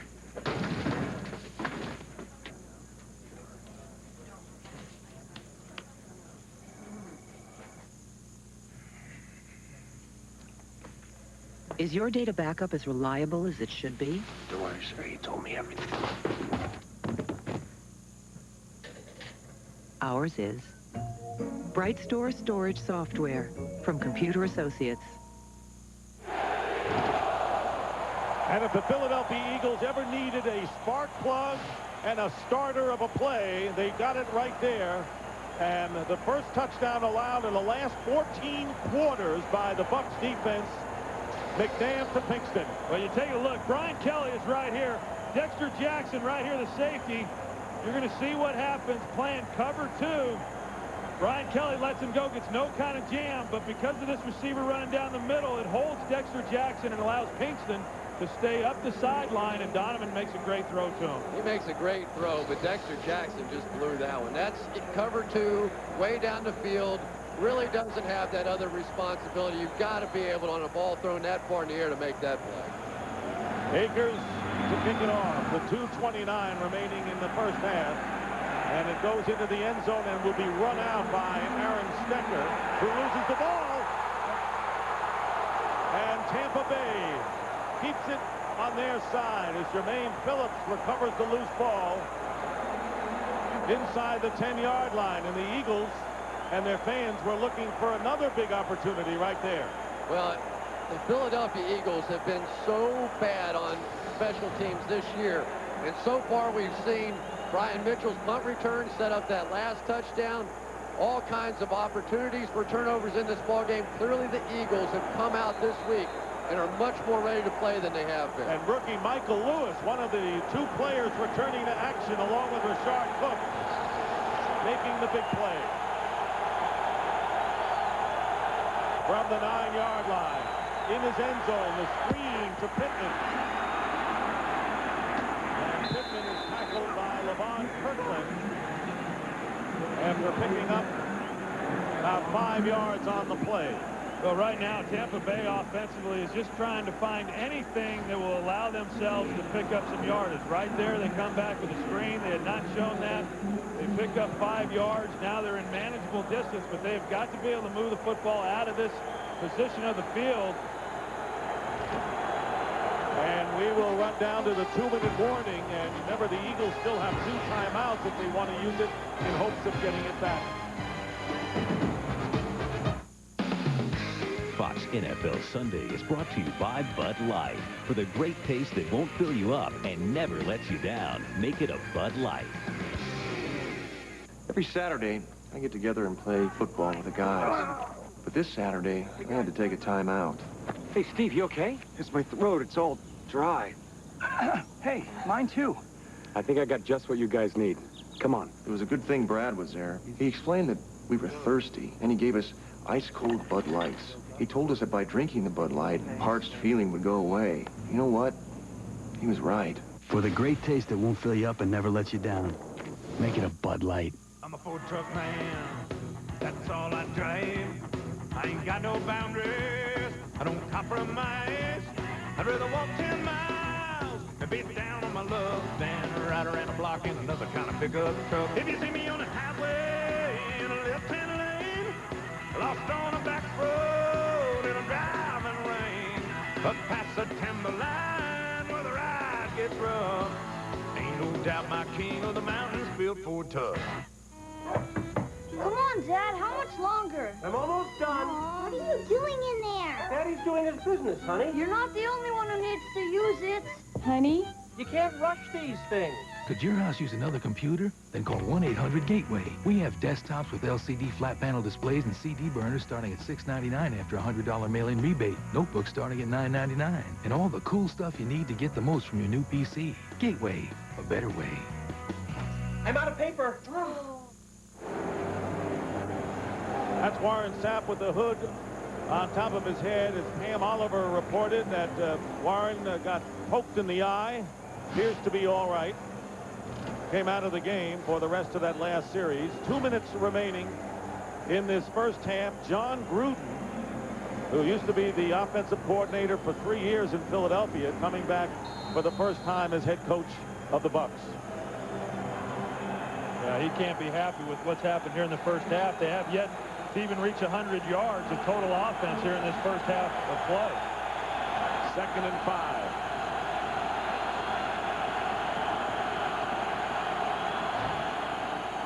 Aaron Stecker down. Aaron Stecker goes submarine style, picking up the first down of the 22. 8-yard pickup. Well, the big thing that they want to do right now is it's obvious they're just trying to move the football. They do not want to get into a situation where they're giving the ball back to Philadelphia before the end of this half and giving them an opportunity to try to get points on the board. This is the point you made. Tampa Bay with only 78 yards total in this first half. Buccaneers still have one timeout left. First down, pass underneath to Michael Pittman. Pittman is stopped at the 29-yard line. And that first down really changed everything. It forced the Eagles to go back into their nickel defense now. So once the Buccaneers get into this hurry-up offense, there should be some underneath throws to make. Nearly a minute to go in the half. Pittman turning the corner on the left side. First down and getting a chance to stop the clock as he runs out of bounds at the 41-yard line. Well, coming up on the Visa Halftime Report, JB, Terry, Howie, and Jimmy will have scores and highlights from around the league, and the Fox Sports Ticker will keep you updated with up-to-the-second stats. Well, now they've got themselves in a position of getting, close to midfield, and they've got one timeout, and they've got a little time on the clock. I would think right now that the Buccaneer offense is going to start trying to make some plays to get in a position to get a field goal. 58 seconds on the clock. Screen pass to Pittman, not a pretty one, and it'll cost Tampa Bay to lose a yard as a result, and the play had been blown dead. Yeah, and that might have ended any thoughts of trying to get points. Darwin Walker slow getting up for the Eagles. They have had a bunch of injuries to their big people, although Walker trying to get off the field before the snap, and the Eagles have to call the timeout. They have one remaining, under a half a minute to go in the half. What have you been up to, Mr. Moneybag? It's okay. I put it on the credit card. Those interest charges are going to get us. Don't worry. It's our new Capital One No Hassle card.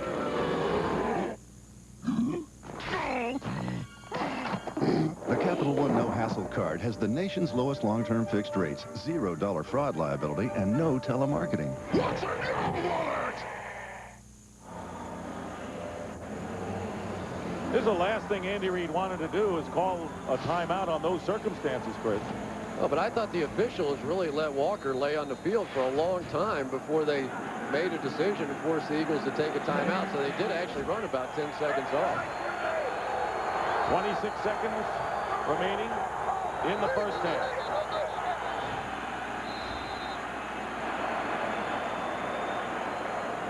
And they got Joe Juravicius, it looks like, for moving before the ball was snapped. Prior to the snap, ball start, 67 offense, 5-yard penalty, remains second down. You're right, Juravicius did move, as did Kenyatta Walker. Right there you go. Yeah, Brad came out in audible and was changing the play, and Kenyatta thought he was actually snapping the ball and flinched. Second down and 16. And here is Brad Johnson to Keyshawn Johnson, and a first down into Philadelphia territory. A gain of 18 yards. And the clock stopped with 18 seconds to go as the Buccaneers use their third and final timeout.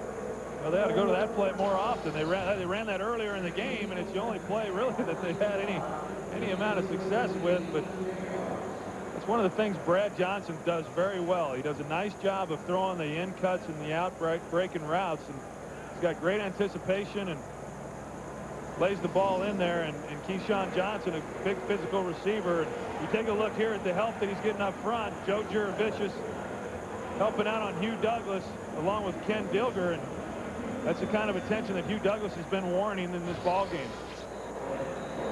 For a wide receiver, that's classified as a devastating block right there. 18 seconds remain And not much time, and no timeouts remaining for Tampa Bay. They are on the 46-yard line of the Eagles.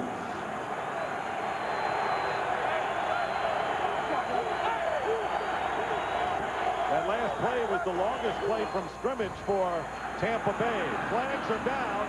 Deep pass to McCardell, and off the hands of Brian Dawkins, the free safety, who had a great beat on the ball. But there's another penalty marker down, and the preliminary signal is against Tampa Bay.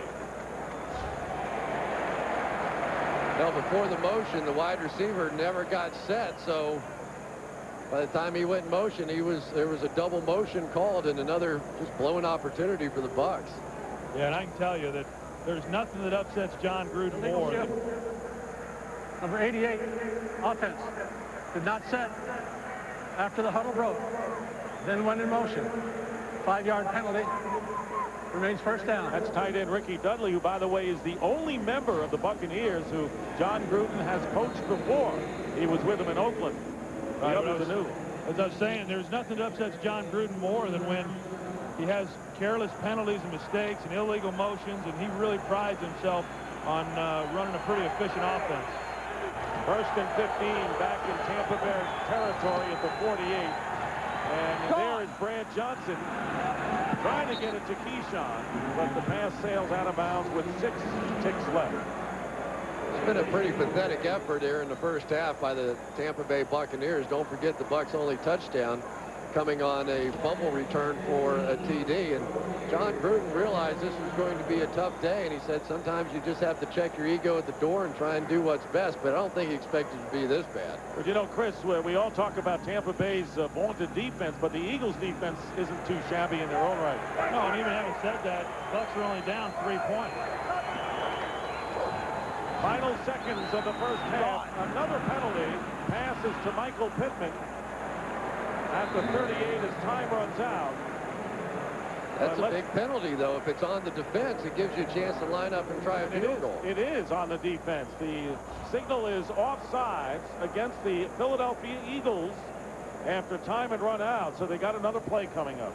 It's going to be a long field goal if they're going to... Offside. 53 defense. A 5-yard penalty. By rule, when there's a penalty on the defense in the last play and a half, the period is extended. Second down. I think what it does do for them, however, is they get an opportunity now, if they elect to do it, is they can try to throw a Hail Mary into the end zone and try to get a play that way. Well, if Gramatica had gone for the field goal, it would have been about 70 yards, and he would have been doing some dancing then, I guarantee it. So here's the last play. And Darwin Walker back in action, sacking Brad Johnson. And you got to realize that if the ball had come loose and the Eagles picked it up, they could have run it in for a score themselves, Chris. In any event, that's the end of the first half. Stay tuned for the Visa halftime report with J.B. Terry, Howie, and Jimmy right after these messages and a word from your local Fox station.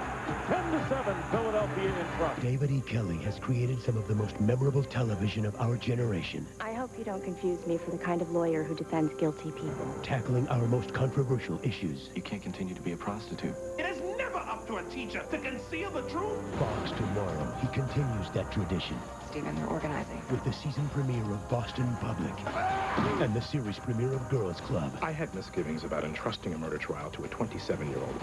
The new Fox Monday premieres tomorrow at 8/7 Central. See if you have what it takes to be the Philadelphia Idol. November 1st at the Franklin Mills Mall. We'd like to show you the piston in the Nissan Maxima, but it's coated with this slick stuff called molybdenum, so Maxima's 255 horsepower engine revs faster. Now you can slide into the car on Ward's 10 best engine list. Get 4.9% financing and $1,000 cash back on new 2003 Maximas. Smooth.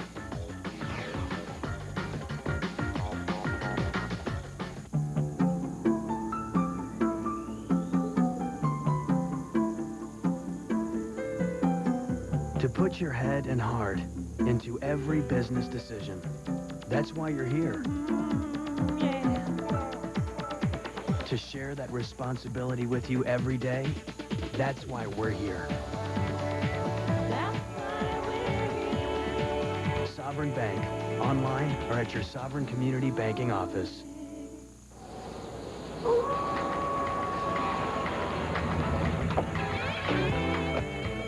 Well, you killed it. I didn't mean to. Guess you didn't mean to use that cheapo antifreeze either, huh? I just thought... No, you didn't. Because if you had, you would have thought about the exclusive Presto dual action formula. You were just thinking about all those pennies you were going to save, which you can now use to call a tow truck. It's called Presto season for a reason. Can you put the top up? You want to ride in the tow truck?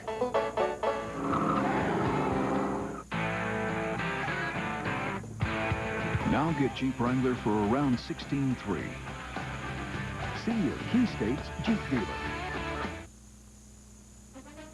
The Visa Halftime Report is brought to you by Visa. It's everywhere NFL fans want to be.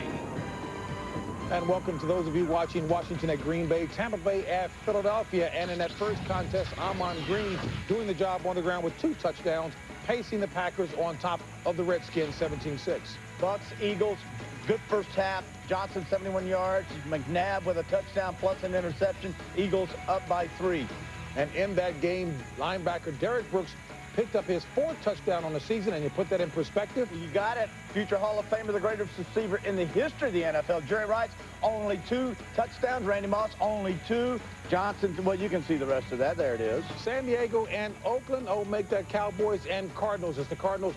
2 field goals by Bill Gramatica. There we go now with the Chargers. Raiders have won 4 straight, but Tomlinson, the difference in the first half there as well. 3 more sacks on David Carr, quarterback for the Texans. Given how many for the year now? 31 coming in. He's got 35 now. Ravens with their 5th straight over the Jaguars. Dolphins upended by the Bills, an upset in that contest, and the Broncos come back to win it in overtime, Terry, thanks to the 25-yarder by Elam. 214 yards receiving by Shannon Sharp, 2 touchdowns. The Rams win again, ball to the quarterback. Another nice day.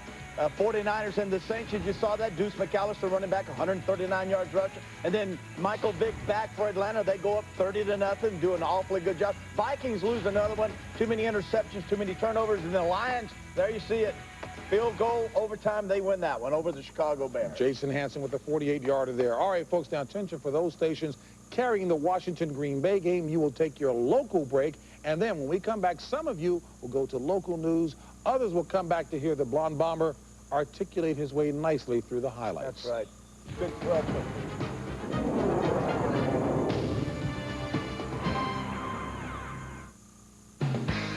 Visa is proud to celebrate the fans this season. Visa, it's everywhere NFL fans want to be. Go to war! All day committed to each other! 60 minutes of non-stop football! Come on!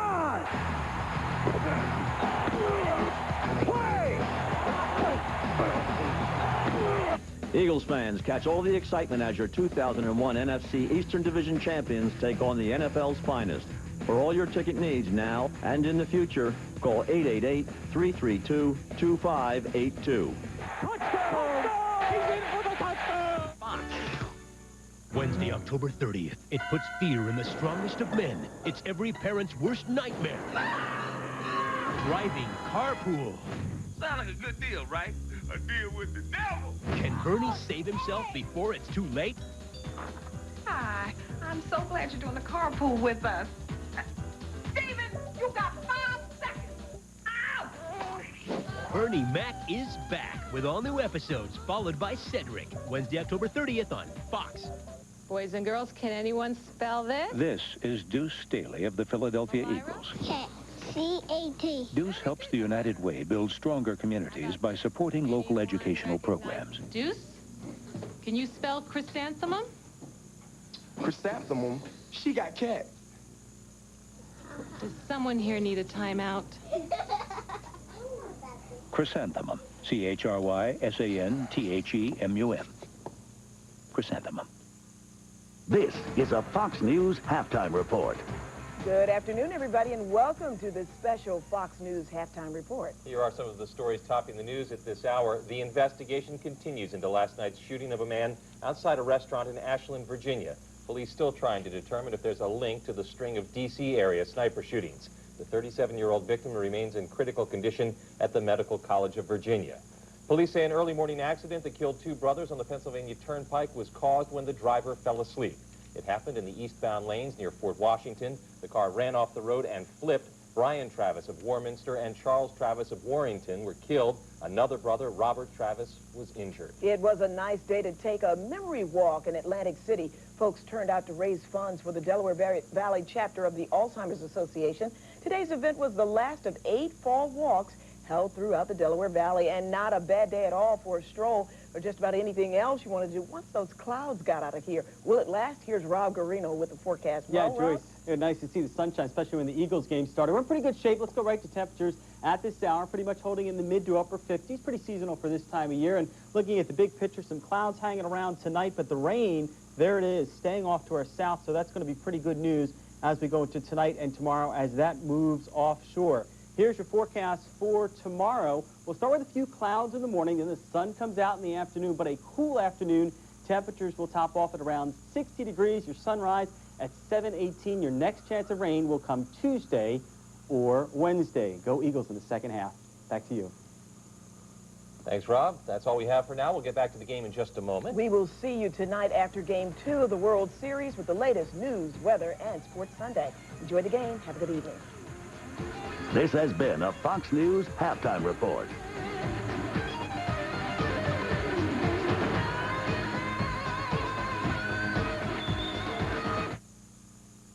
You're watching October's magical matchups on Fox.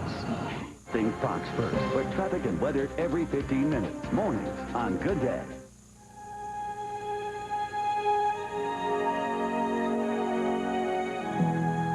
Sometimes I need quiet. Sometimes I need peace. Sometimes I need to get away. The Lexus ES, a new world of luxury. See your New Jersey, Delaware, and Pennsylvania area Lexus dealer. Excuse me, that ATM just ate my card, and I have to be on a plane in an hour. Let me see what I can do.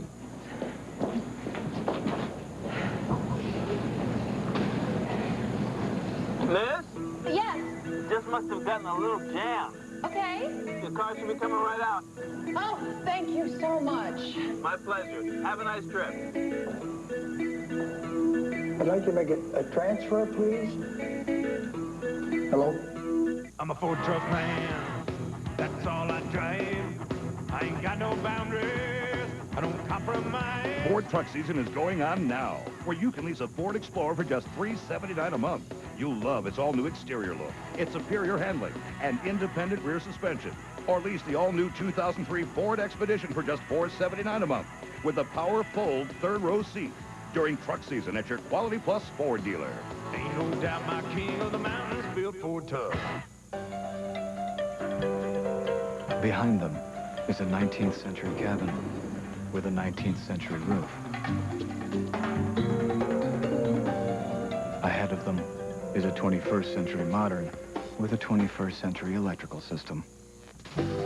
But right now, life is perfect, thanks to a clear sky, a smooth ride, and the electronic four-wheel drive, 260 horsepower Acura MDX.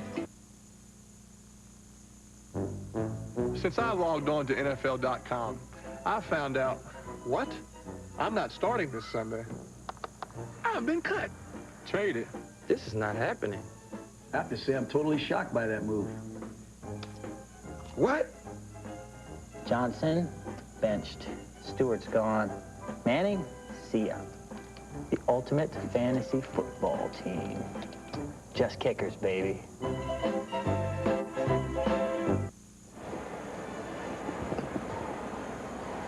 Back here, getting ready for the start of the third quarter. The Eagles leading Tampa Bay 10-7 in an intense game. Let's go down to Pam Oliver, who's with Bucs head coach John Gruden. Okay, thanks a lot, Dick. John, a lot of pressure on Brad Johnson in that first half. How do you try to get something going offensively here? Well, they're not going to give us anything. We got to block better. We got to call better plays. We got to execute. Somebody's got to make something happen, but they're a very talented defense. We got to play better. Just the kind of game you expected. You figured it would be a dogfight. What do you think the second half is going to come down to? Be a lot like this. Hopefully a little bit cleaner from our standpoint, but we're right in this thing. We got to play better here and win a ball game. Thanks, John. Appreciate your time. Let's go back upstairs to Dick.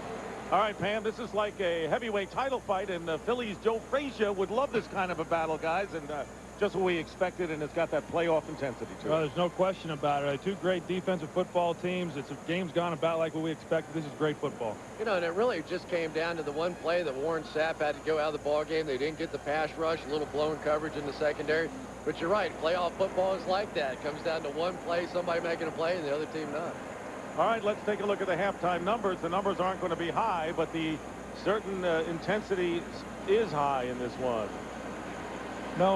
Neither team offensively was able to do a whole lot, and like we've talked about, that's pretty much what we expected. I think it's going to be a game of third downs. You look here at what the two teams have done on third down, and neither has completed many, and that's why neither team has really been able to keep the ball for any length of time. Here's Donovan McNabb, and McNabb 7 of 15 for 80 yards. Deshaun Johnson, who has caught 3 passes, including the longest play from scrimmage. Brad Johnson hit him for an 18-yard pickup. But other than the one big defensive play, the return of the touchdown on the fumble by Brooks and the 42-yard touchdown pass from McNabb to Pinkston, that has been the story of touchdowns in this game. And a David Akers field goal in the first quarter, the difference. Aaron Stecker is back deep for the Buccaneers, and Akers gets the second half underway. Kickoff to the goal line. Here's Aaron Stecker, straight ahead, runs into his own man, regains his footing, and is finally buried by Jeff Thomason. I think here to start the second half now, the Buccaneers and Brad Johnson are going to have to start thinking about some play action on first down. We've got Levon Kirkland in the ball game, who's about 285 plus 300 playing middle linebacker. And if you can get him moving towards the line of scrimmage in some play action, try and work around him, work behind him, probably your best strategy right now. And you know who's back in the game is Corey Simon, who went out with a high ankle sprain. He's back in there as Mike Allstott gets the first carry and picks up 8 yards on first down as we check in with Pam Oliver. All right, Dick, Andy Reid talking about the Eagles' rather anemic first half offensively said, we've just got to be patient and do what we do. I asked him about the relentless pressure the Bucs D has been able to put on Donovan McNabb. He said, hey, they're a good defensive front. They're getting a lot of pressure on our guy. We're getting pressure on theirs, so we're even. Says we just got to keep battling. Back to you. And Pam, really what we're seeing is no surprise from what we anticipated coming in. Second down and 2. Ricky Dudley lines up in the backfield. And the handoff is to Allstott, but he is tackled quickly by Levon Kirkland, who is the run stopper on this team and a very big guy, 248, running at big Levon Kirkland. That's right. You give the ball to Mike Allstott, and here's what he's going to meet. 93 Levon Kirkland, as good a run defender as there is in the middle. You know, such a big guy is what Chris was talking about earlier. And I tell you what, the tie goes to Kirkland on that one. But they're playing to his strengths by running the football. Third down and 1. As Troy pointed out, 2 for 15 for both teams on third down conversion. And a lot of them the short yardage variety. And here is Allstott. He'll get the first down. Pretty hard for him not to, the way he can lean forward and pick up the yardage. Well, and that's a dimension that Mike Allstott brings. I mean, he's such a big back and great balance, and he actually got hit prior to getting to first down there, but because he does keep his legs going, he's so hard to bring to the ground, he was able to carry a couple of guys and get the first down, and that's the kind of runner he is. I'd expect a heavy dose of him in the second half because it is a physical ball game. He had 121 yards in the second half last week as Brad Johnson might have gotten his foot caught on the center as he went down. Jeff Christie is the center, who, of course, was at Minnesota with Brad Johnson before they both came over to Tampa Bay. And it will go as a loss of 4. You just see it happen so many times in the NFL, the drop step and the quarterback just getting his foot stepped on, and there's really nothing but go downs, all the quarterbacks can do. Well, you're in a tough spot now, though. Second and long.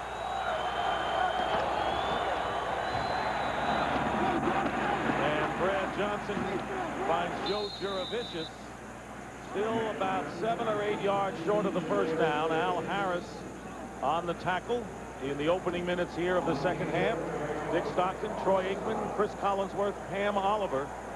Philadelphia leading 10-7, looking for their 4th win in 6 starts, coming off their bye week. You saw Levon Kirkland going off the field. They bring in Ike Reese. Carlos Emmons is their nickel backs, linebackers in passing situations.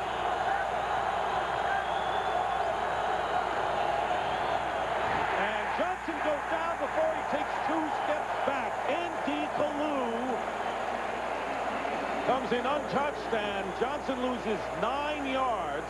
And the Eagles get to Brad Johnson for the 2nd time in the game. Well, you can't let a guy come shooting up the middle. I mean, you can't have guys going out. First place you've got to protect is to the inside. It's just crazy pass protection by the Buccaneers. Just like a high school thing. Tom Tupa's kick on the big hop picked up by Brian Mitchell again. Boy, Brian Mitchell, as the flag goes down on Mitchell's feet, very difficult to bring down today. And will give the Eagles good field position pending the penalty.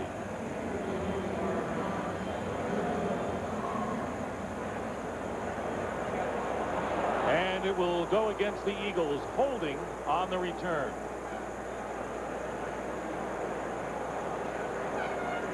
During the return, holding.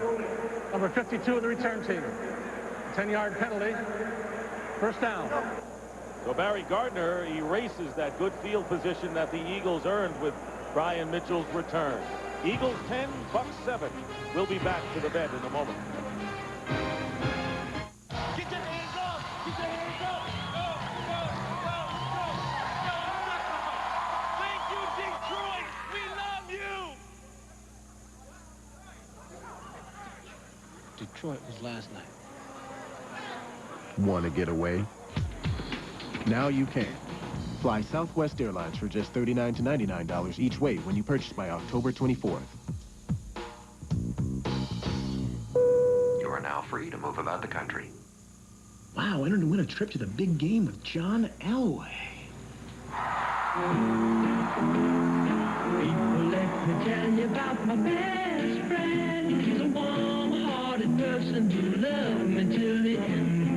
People, let me tell you about him. He's so much fun. Yeah, he's my best friend. Entered to win a trip to the big game with John Elway. Odds of winning dependent on number of entries. Odds of becoming John Elway's best friend? Not as good.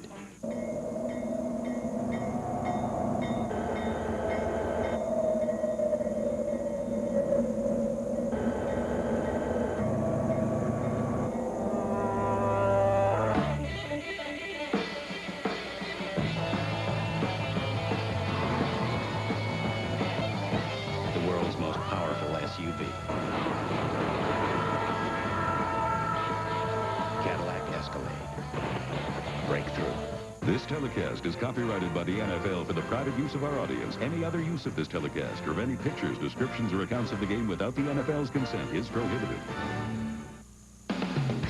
Fox NFL Sunday is brought to you by Cadillac. Bold vehicles defying convention.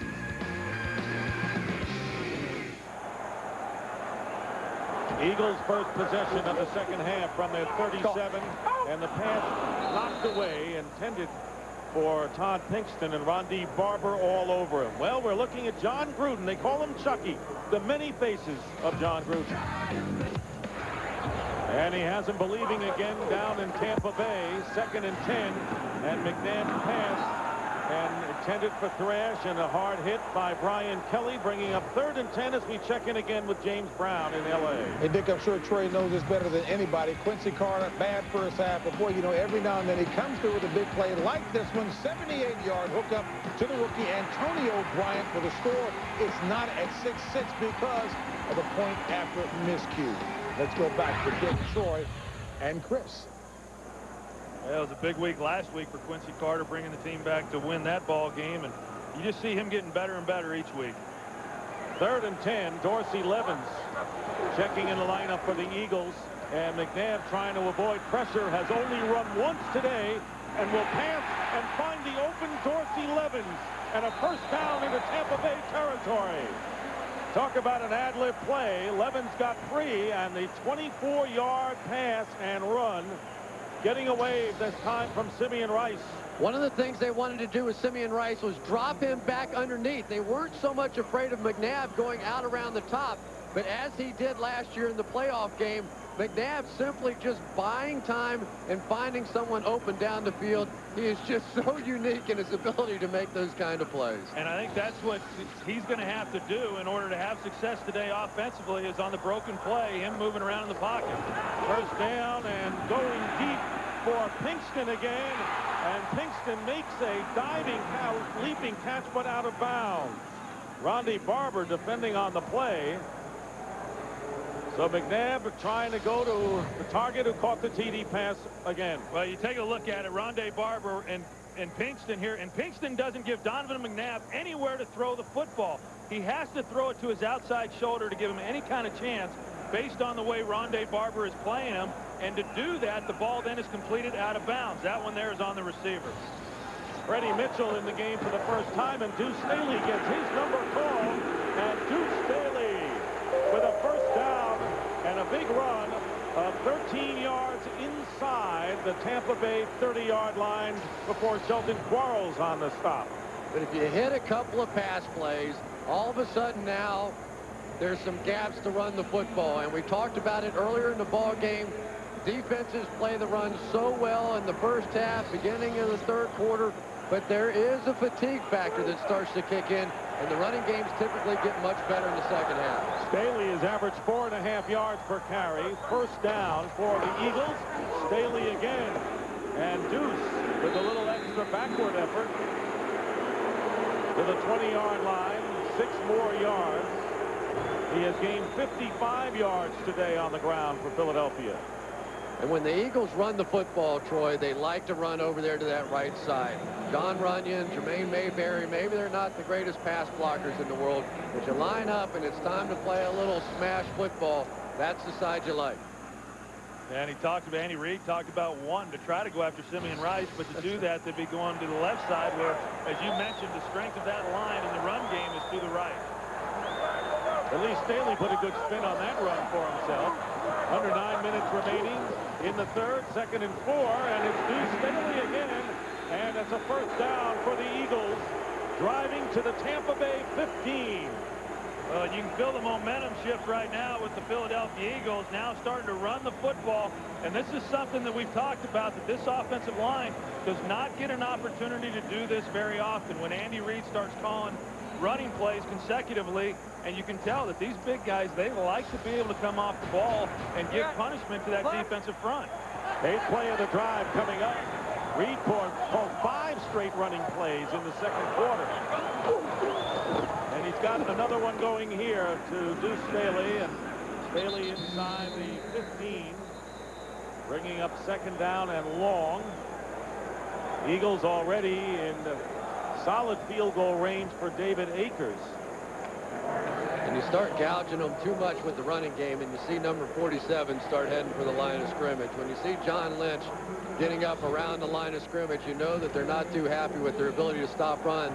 He, in essence, almost becomes a 4th linebacker. 2nd down and 9.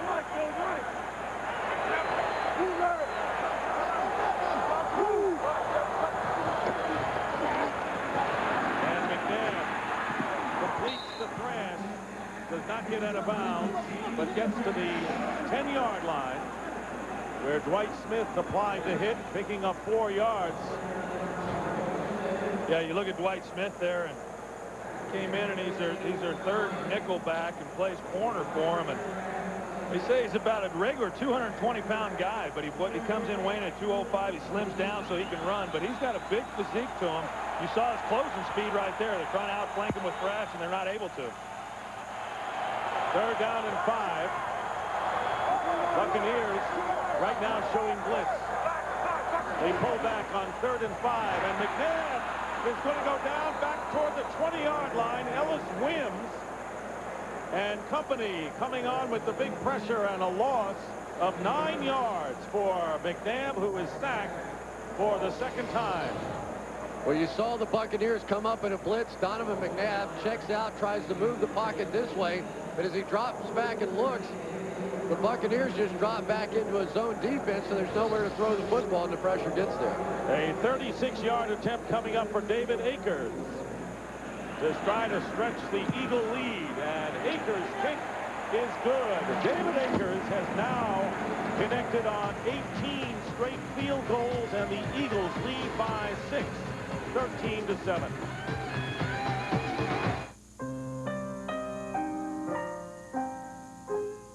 No matter who you are or what you're into, isn't it nice to know you'll be accepted? That's why the Redskins' biggest fans, the Hogettes, make sure to bring their Visa cards to the Forecast Boutique. Visa, the official card of the NFL.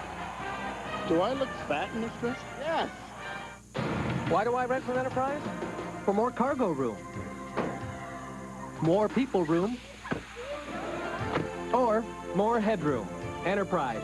So easy, it's like having a second car. Or third. Pick Enterprise. We'll pick you up. Now's your chance. Give it away. To get the special edition DVD. It's gonna be fun. Loaded with special features that'll knock your socks off. I'm just kidding you, pal. Adam Sandler is Mr. Deeds. Buy it October 22nd on DVD and video. I see linebackers blitz, cornerbacks too, cartwheels and splits, and foam-fingered fools. And I think to myself, what a wonderful world. I see guys who kick, girls who cheer, picture in picture, and ice-cold beer. And I think to myself, what a wonderful world. TV Guide calls the new season of 24 electrifying. Irresistible entertainment. Get out of Los Angeles now. Season premiere, presented without commercial interruption by Ford. Tuesday, October 29th on Fox. Deuce Staley was the workhorse in that scoring drive, and David Akers now with 18 consecutive field goals, including postseason dating back to last year, and the Eagles lead 13-7. Tampa Bay just a touchdown and an extra point away from the lead, but it's been very tough for them. They have not really mounted any kind of an offensive threat in this game as Akers' kick goes into the end zone where it's down by Stecker. 6:22 remaining in the third. The Eagles over the Bucs.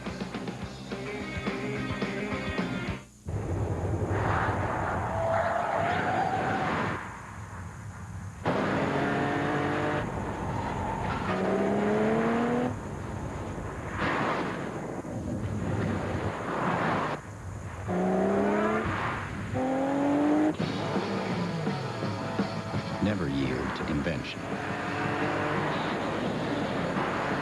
Cadillac CTS. Breakthrough.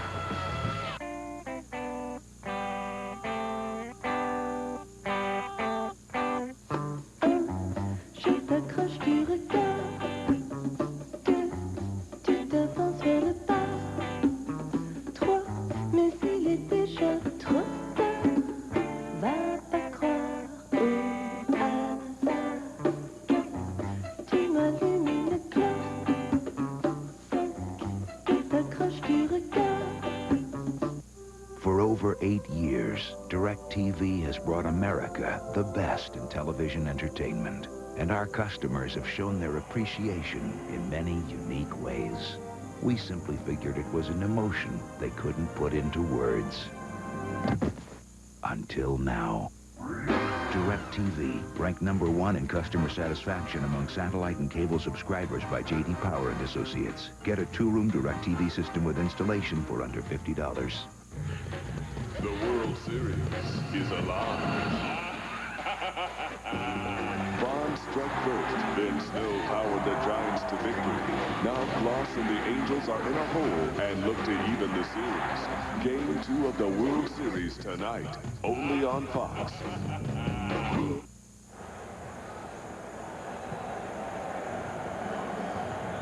On that last play, John Lynch coming up on the blitz. Trey Thomas looking at his quarterback and saying, audible, audible. So he does. Tampa Bay's defense, no fools. They drop back out of it. Right underneath the pass route, McNabb trying to throw.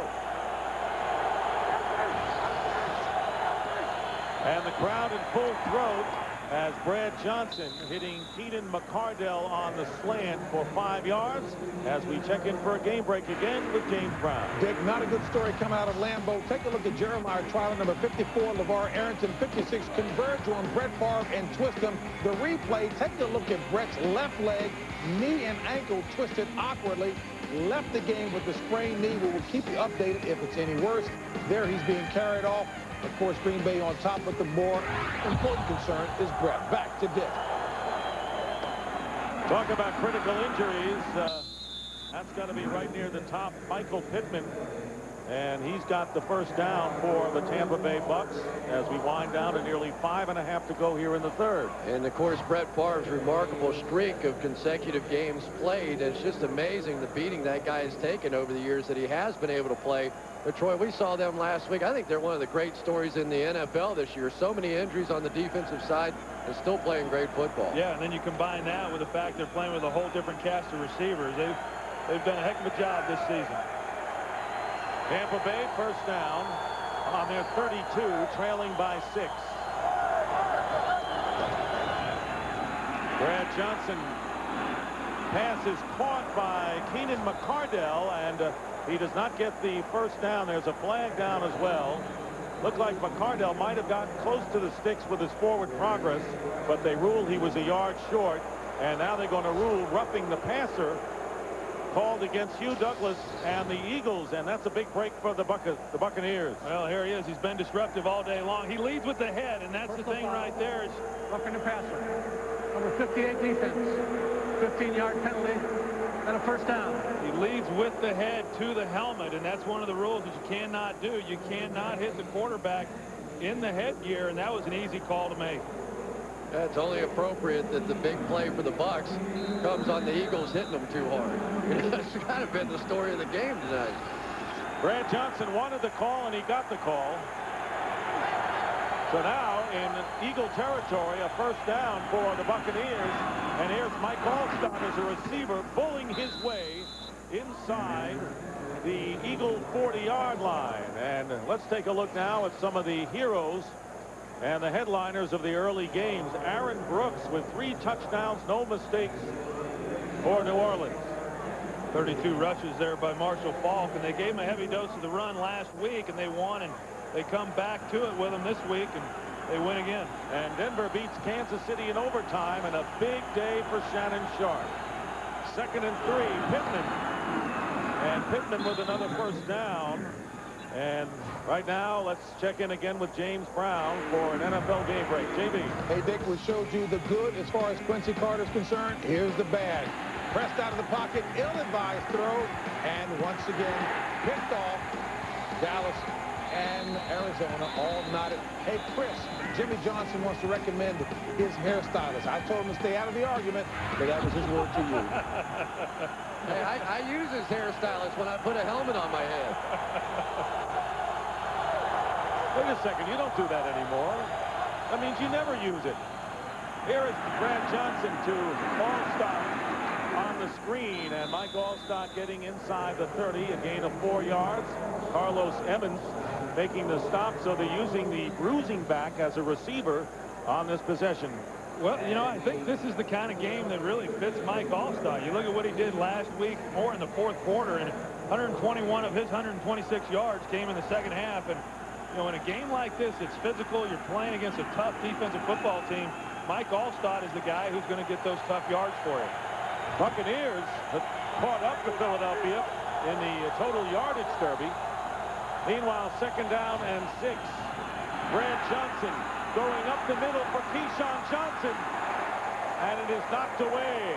Staying with him all the way was Brian Dawkins, the free safety, who gets a pat on the back from Keyshawn.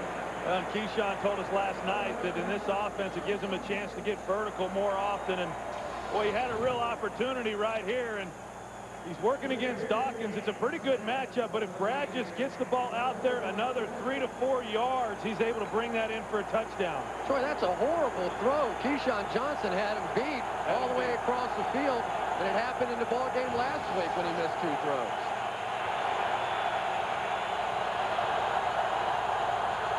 Third and 6.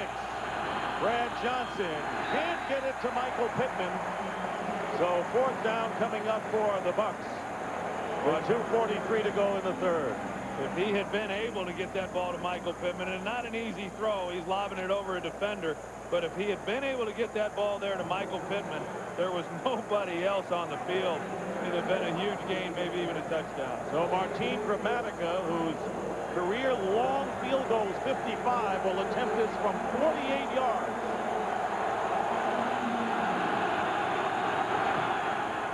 And Gramatic is kicked.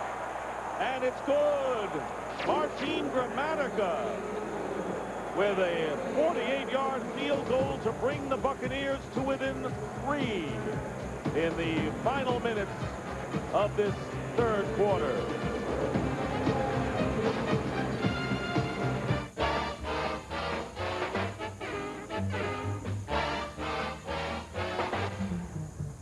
It don't mean a thing if it ain't got that swing. Do-what, do-what, do-what, do-what, do-what, do-what, do-what, do-what.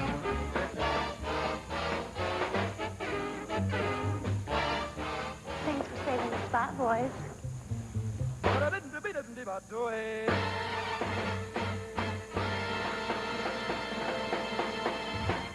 Taco Bell's grilled steak taco tastes so authentic, you may exhibit carne asada bravado. Carne asada steak tacos, ladies? Yes. It's an old family recipe. Yeah. I did. I made it myself. I thought he was Irish. Shh. He's on a roll. The grilled steak taco. Tender slices of steak marinated in Mexican spices and grilled to perfection. For a taste that's irresistible. For authentic carne asada steak, think outside the bun.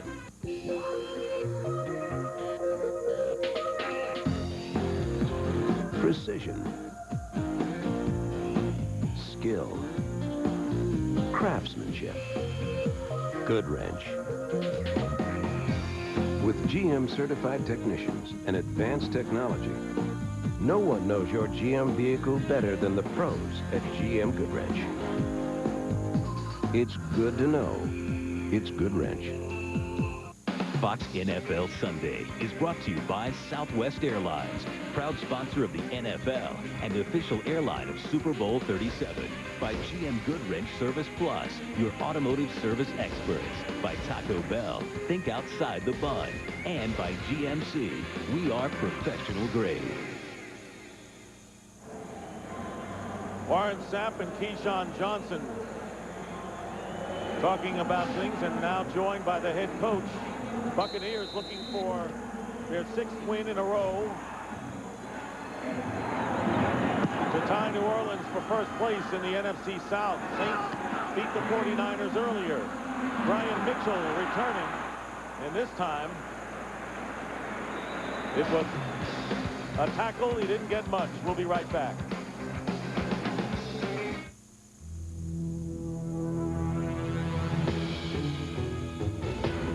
Introducing the world's first truck with 4-wheel steering. The new GMC Sierra Denali with 325 horsepower and quadra-steer. Beats everybody, forwards and backwards.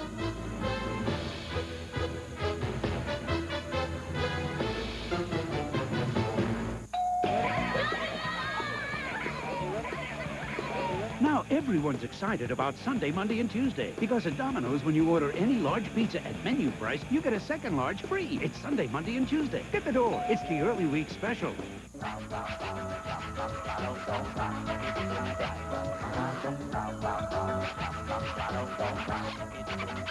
Introducing Dockers, flat front mobile pants. Nice pants.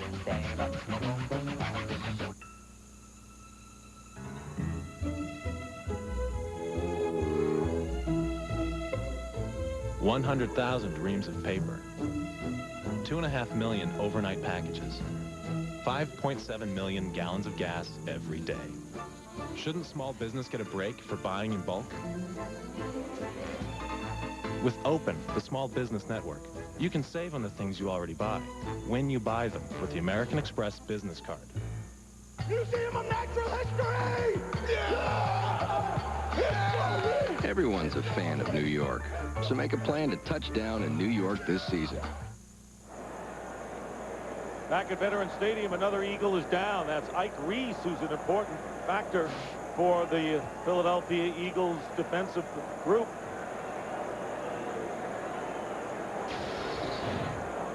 Keyshawn Johnson is just going to come up and wants to go dead across the field against Brian Dawkins. Man coverage has him set up beautifully. He's expecting the football out in this area, and instead he throws it back over his head. You've got to come up and go this way with that football. And Brad Johnson, when he sees this man coverage, should have easily been able to read that ball. I just think you look at him, he's falling back. He's got to be thinking about the pressure he's been under all day. Watch Keyshawn. He's looking one way and expecting the ball, and then literally turned his head all the way around and almost still made the play. But Brian Dawkins, no way he could have stopped that ball if it had been thrown well. Well, here's Keyshawn's reaction to that. And he knew that he had a touchdown. You see him there. If he throws it to the opposite flag in the corner of the end zone, Keyshawn's got an opportunity to run away from Dawkins and make that play. Only 2 touchdowns in his last 136 catches. But Keyshawn's a much happier guy with this offense, although it is apparent today, as it has been almost all year, that they still haven't caught up totally with what John Gruden's trying to do with that offense. And there's Ike Reese back on the sideline. Donovan McNabb leading the Eagles from their 36 on first down, leading by 3, and he flips it, bobbled and caught by Deuce Staley for a gain of about 5. Well, and in talking with Andy Reid yesterday, he said, all I'm concerned about is getting the ball in Deuce Staley's hands, giving him touches. And it doesn't matter whether he gets him those in the running game or in the passing game. And that was a great example of that right there. It's 2nd and 5. They pick up 5 yards on a short little pass and another touch for Deuce Staley. The Eagles have scored in their last 2 possessions here in the second half. We have under 2 minutes to go in the third. Staley, and Staley's got nowhere to go. John Lynch coming up from the secondary. And a 2-yard loss on the play, bringing up 3rd down. Lynch was hobbled during the week, as was Warren Sapp. They missed a day of practice, but they came back strong on Friday. Yeah, I think John Lynch, I think he's always hobbled. You know, he's one of those guys who he plays through a lot of injuries, a lot of pain, and you have to if you're going to play for any length of time in this game. He does a great job of always being around the ball. 3rd down and 6. There's Lynch again. Pressure on McNabb, and the pass intended for Pinkston, and he was downfield with Dwight Smith. I'll tell you, Dwight Smith has given a good account of himself today. Well, he has. I mean, Dwight Smith has done a nice job. He's a physical player, but I got to tell you that somehow Pinkston has got to give Donovan McNabb somewhere to throw the football. If you try to just run to the sideline and outrun people, it's not going to happen in this league. And you take a look here at Antonio Freeman, and there's nobody getting open. Fair catch called for by Carl Williams. Antonio Freeman has not had a pass thrown in his direction so far today, which is a bit of a surprise. Yeah, he's been pretty quiet throughout the evening. October's magical matchups continue tonight with Game 2 of the World Series in Anaheim. The Giants, after a thrilling game last night, will try to take a 2-0 lead when they send Russ Ortiz to the mound. The Angels looking to even it up at home as they counter with Kevin Appier. The World Series continuing tonight on Fox. Game 2 at 7:30 p.m. Eastern, 4:30 p.m. Pacific. Joe Buck, Tim McCarver will be there. The Giants finally winning a World Series game for the first time since 1962. Troy Gloss hit 2 homers, and you know that Barry hit one. Here is Pittman. Maybe a yard. Levon Kirkland You can hear the hit all the way up here, Levon Kirkland. I tell you, he gets that body going in one direction and puts a hit on somebody, you're going to hear it a long way away. Andy Kalu, Schulis in Philadelphia coming off the field. Hugh Douglas is in there now as under a half a minute remains here in the third. 2nd and 9.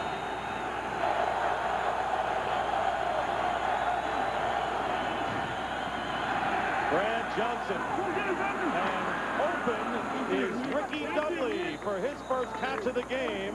The second tight end.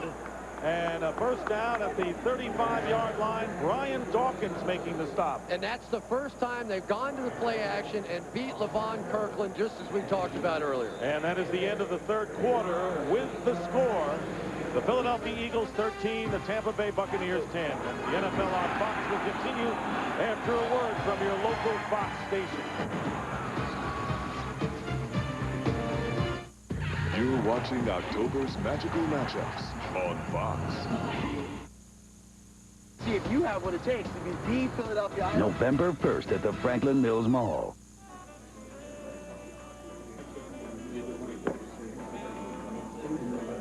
Think of it as a light beer that's not in touch with its feminine side. Amstel Light, the beer drinker's light beer. I quit my job today. I met this really cool guy on the internet. He's 30. Life throws all kinds of curves. Fortunately, with its advanced safety systems, the Smooth Running RX is designed to better handle the ones on the road.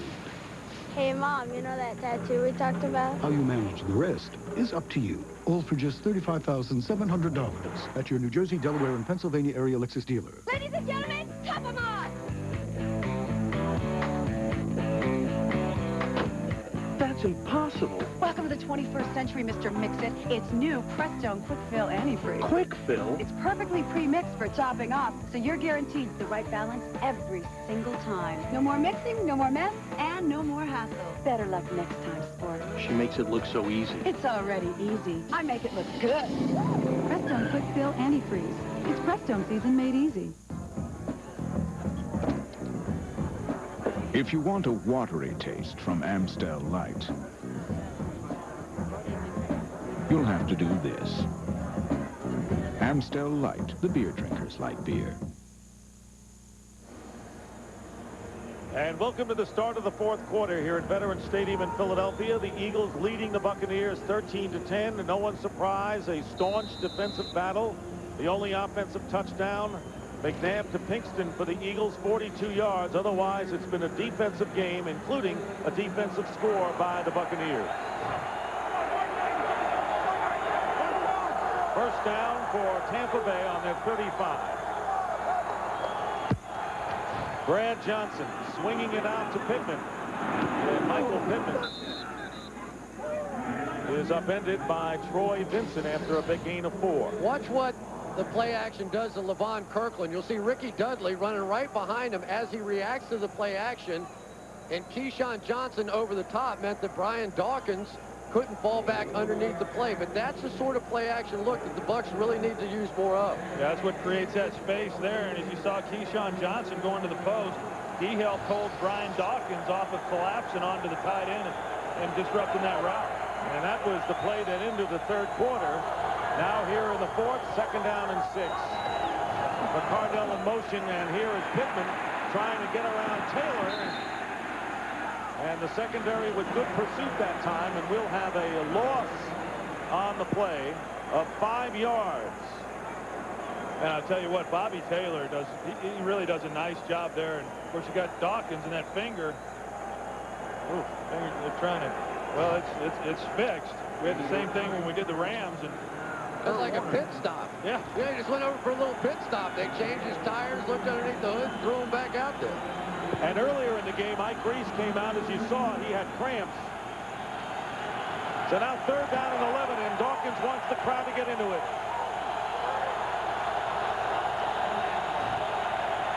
And they do. And the pass. Is it an interception? It is. And it's picked off by Al Harris. Keyshawn Johnson battling Al Harris, who managed to keep possession and his feet in bounds. And the Eagles get it back on the pick. Well, and I think Al Harris is one of the most underrated players, corners in the National Football League, because he's a third down nickel corner. But you watch him here make up speed right there, and then being able to concentrate on the ball and still get his feet in bounds. I'm not sure he did. Let's see if he has to have control there. Did he drag his back foot? He only needs 1 foot for the interception, and it's going to be a challenge to no one's surprise. He needs 2 feet down for the interception. I couldn't tell on that last shot as to whether or not that second foot, the toe, was inbound. You're right. Well, it either was a drag of the toe before he caught it, because otherwise the second foot clearly came down out of bounds. Tampa Bay challenge the ruling on the field, but the pass is complete. That's close. That's really close, because as you saw, he was messing with the ball. Did that back foot drag the ground? You know what? I don't know if he has control of it. It's in. Both feet are in there when he... It looked like he was able to get that second foot down with plenty of room to spare on that sideline. No matter whether or not he had control. It looked like he dragged the top of his foot, the first foot clearly down in bounds, and then as the momentum of his catch brought him to the ground, it looked like that back foot dragged along, the toe dragged along. Remember, indisputable visual evidence to turn it over. It was ruled an interception. Not possession, not possession. Now, you have to have 2 feet in. We know he had 1 in, and we know there was a drag with the other one. Yeah, but when he dragged the other one, did he have possession? That's exactly right. When he dragged the other one, got the second foot in, which is what we were looking at. I don't know that he had possession of the ball at that time. He's got to have possession until you can start looking to see when his feet were in bounds. But is there enough evidence to overrule the call of an interception? That's the question here. I think there might be. Ron Winter will make the call as he checks the replay. You see Al Harris there on the bench, and I think he thinks that he got the feet in and had possession of the ball. Buccaneers lost a challenge in the first quarter, and it cost them a timeout, and if they lose this one, it would cost them another one, and it's a lot bigger play now than it was then. And it didn't take long for Ron Winters to peruse the replay.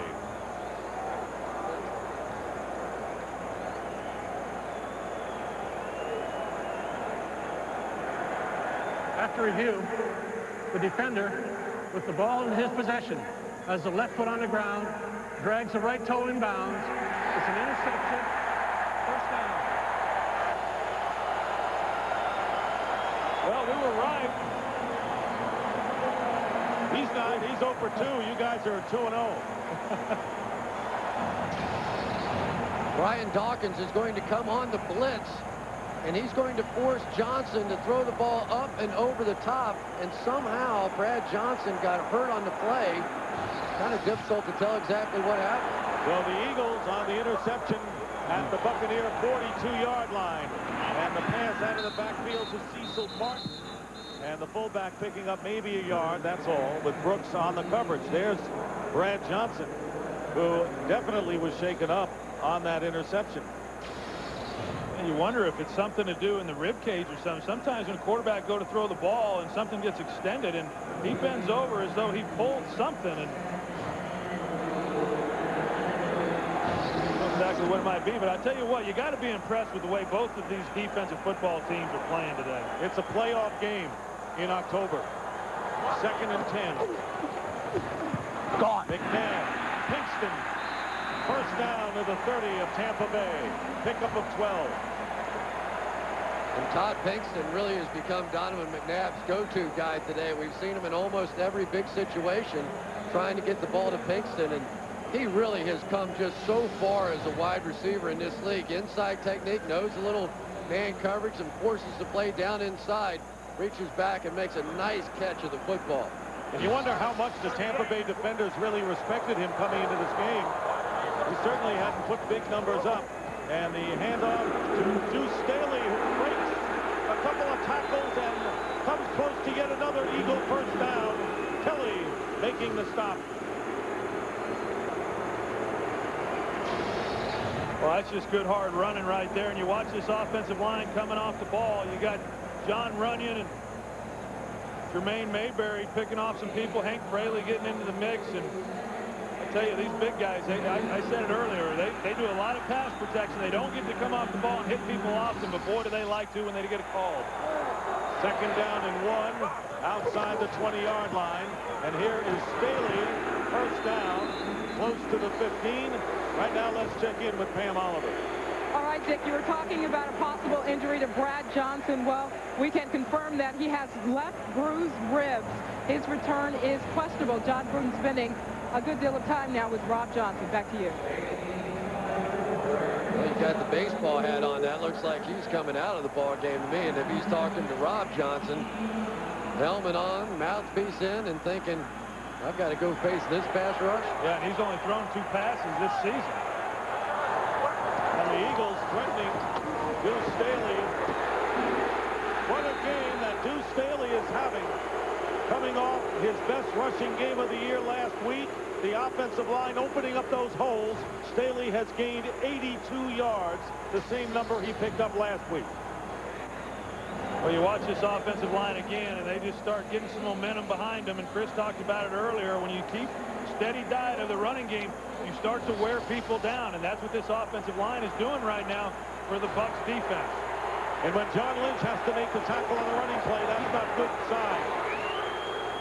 Staley, and not much on that play, but the Eagles threatening to open up a 10-point lead in this game with plenty of time remaining here in the fourth. I don't know if I've ever seen a guttier effort than what we're seeing out of John Welborn, the left guard, in this ball game, playing against Warren Sapp, playing on one leg, literally as he's trying to drive off the football and make a block. He's just dragging that back leg from the fractured that he's been getting over.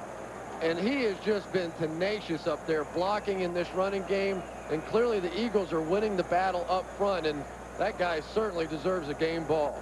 Yeah, and Chris, we had, as you mentioned, we had a chance to see him on Friday, and there's no way we thought that he would have been able to play in this ball game.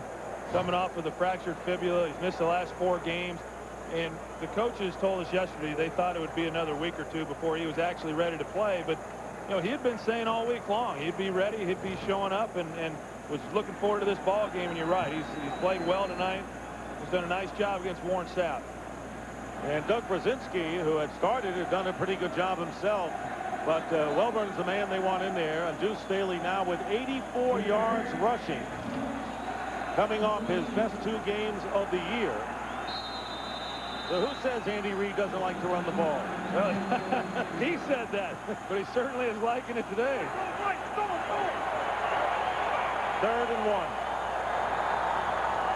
Staley in motion to the left. McNabb with the quarterback sneak, and he's got it.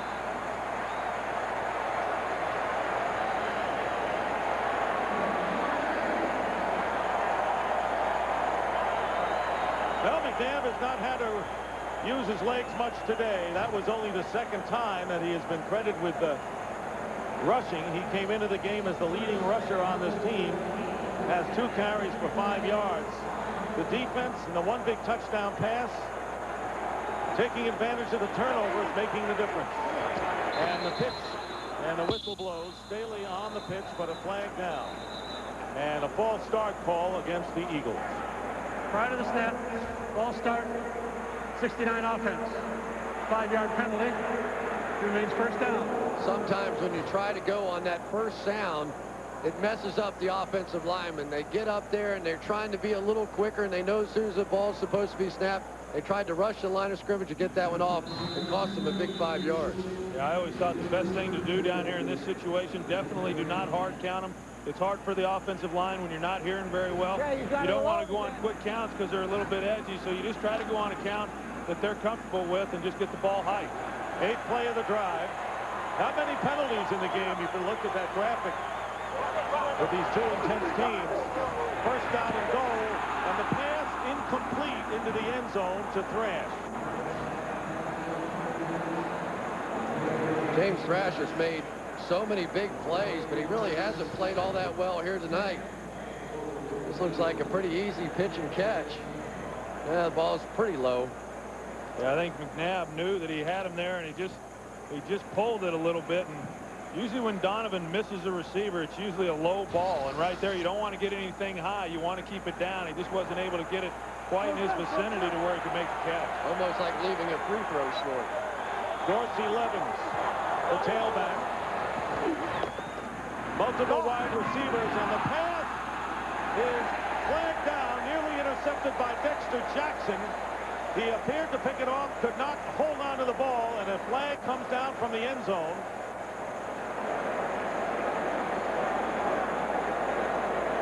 Dexter Jackson breaking that pass up and nearly had an interception for the Bucs. You know, this is really an interesting call. They're going to call pass interference before that interception.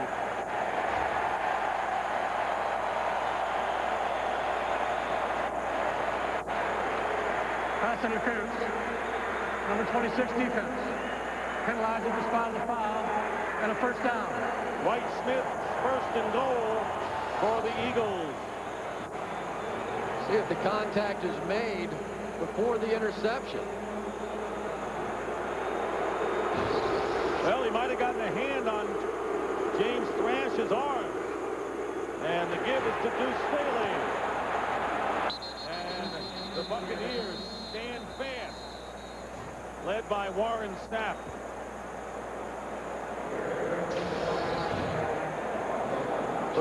It's really a strange call, isn't it, Troy? Because you've got the play happening in front. He knocks his hands down, but the ball never gets there.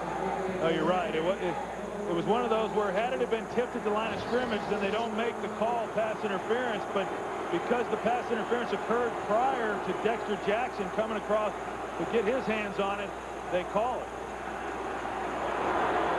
Second down and goal. And here's McNabb trying to run it in, and he does. Touchdown, Eagles.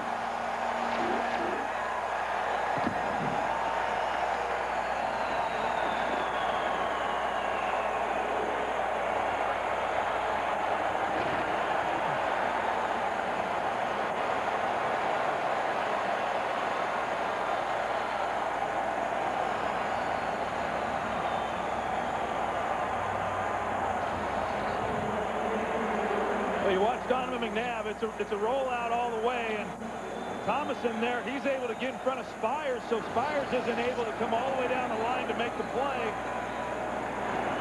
Akers with the extra point, and the Eagles lead by 10. Donovan McNabb with his 4th rushing score of the year, and the Bucs have given up 2 touchdowns today. That's more than they've done in the last 3 games by double.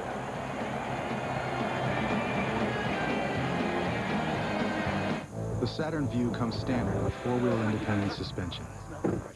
Split folding rear seats for more cargo space. Let's go, we're losing light.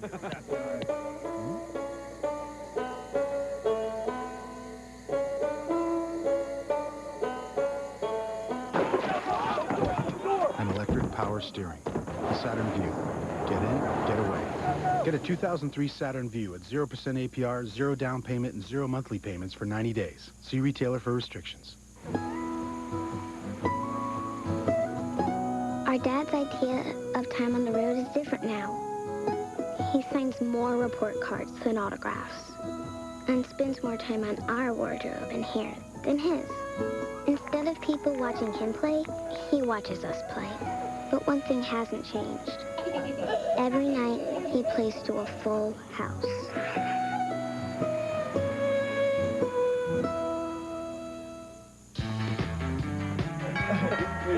Hey, your turn. Hey. Hold on. Guys, come on. You've been eating this stuff 6 nights in a row. I thought Hell Week was over. Let's go to Subway. Oh. Sarah, something hot, something fresh made. Anything but round and greasy. How about a hot, mouth-watering Dijon horseradish melt on Monterey cheddar cheese bread? Or a delicious, hot, sweet onion chicken teriyaki? Dude, thanks, man. Wait, guys. Which way to the sororities? Over there.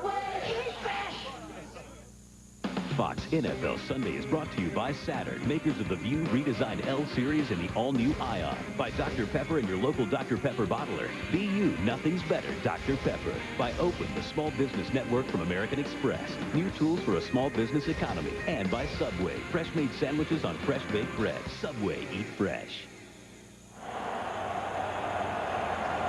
There's joy at Veterans Stadium as the Philadelphia Eagles, after the bye week and a bad taste loss to Jacksonville 2 weeks ago, trying to win a big one here as Aaron Stecker returns, and a good return for Tampa Bay as Stecker will take it out beyond the 40-yard line. So Warren Stapp and his teammates, the Bucs, frustrated in Philadelphia once again. 8:12 remaining in the fourth.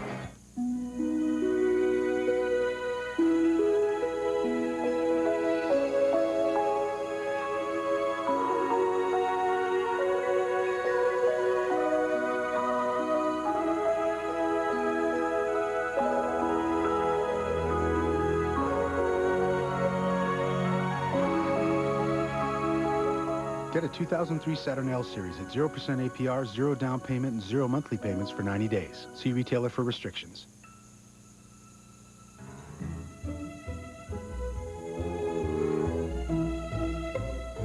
$100,000 reams of paper, 2.5 million overnight packages, 5.7 million gallons of gas every day. Shouldn't small business get a break for buying in bulk? With Open, the small business network, you can save on the things you already buy when you buy them with the American Express business card. It happens on weekends in towns and cities across the country. Men and women go off to train as soldiers, then come back home to their families, to their friends, to their jobs, and to the rest of their lives. There are more than 180 ways to be a soldier in the Army Reserve, and you can train for many of them right where you live. Become an Army of One. Join the Army Reserve. Fox, tomorrow, a school will be torn apart. This walkout is about the students' power. This is about outrage. Things need to change. Shut up. No, you shut up. Boston Republic. Premieres at 8/7 Central tomorrow on Fox. New quarterback for the Bucs is Rob Johnson, who's appeared in relief once this year, has not thrown a pass yet. As Brad Johnson out with bruised ribs, Rob Johnson now taking it home with his team down by 10 points and trying to run outside with it and not getting much. Speaking of legs, Donovan McNabb used them here. And we asked John Gruden yesterday to tell us the difference between the two quarterbacks in this game, and he said Brad Johnson has 1 yard rushing on the season. What else do you need to know? Donovan McNabb able to turn the corner. We saw Brad Johnson earlier in the game unable to get there on a big third down. So Brad Johnson can only watch, and Rob Johnson brings his team up 2nd down and 9 on his own 45. Nearly 7.5 to go in the fourth. Flush from the pocket, a pump fake, and pushed out of bounds by Sean Barber. Well, Brad Johnson finally knocked out with bruised ribs after taking a beating all day long from the Eagle defense. Well, not only is he taking a beating in this ball game, he's really been taking a beating for the last year and a half, ever since he put on a Buccaneer uniform. And that offensive line has not protected him real well, but in talking with Brad last night, he knew he's played against this Eagle defense enough times. He knew that it was going to be a physical ball game. 3rd and 5.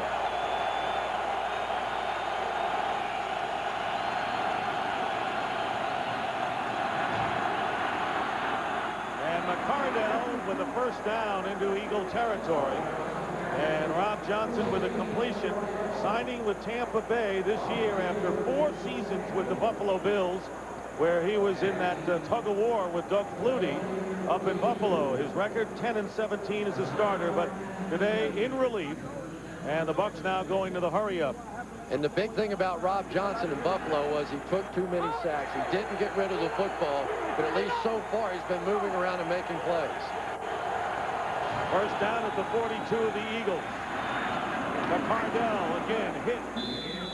And McCardell picking up nearly 7 yards on the play with Ike Reese back in the game and Bobby Taylor. You know, you saw him the first 2 plays that he was in, taking off running. That happens to a quarterback when you're not accustomed to the routes and what some of the things are going on offensively. You drop back and you take off running. He did that. However, the last 2 plays, it seems like he's gotten into a little bit more of a rhythm and found his guys. You saw Darwin Walker leave the game, and here's the pass, and it's caught by Juravicius. Juravicius, a physical receiver, uses the forearm on Bobby Taylor and gets the first down before going out of bounds at the 22. Gain of 14 for the Bucs, trailing by 10 points. Juravicius doing a nice job with this ball. Once he gets up the field, just going to play a little physical football there with Bobby Taylor. But I have to tell you, I'm a little bit surprised at how the Eagles defense is reacting to Rob Johnson. Rob Johnson's a guy that doesn't do well under pressure, and they're not blitzing him so far. Eagles lead the Bucs 20-10 in the 4th quarter in what has been a grueling defensive battle.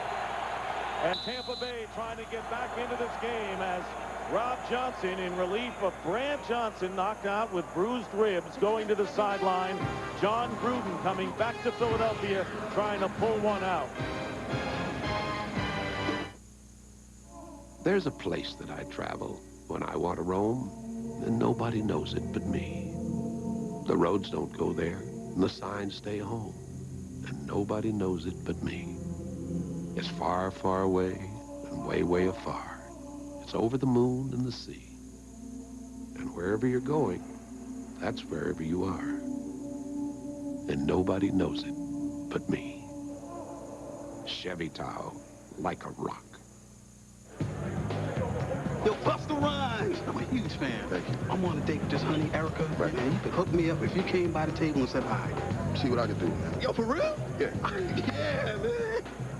Hey, old dog, what's going on, Buster? Can't you see I'm busy?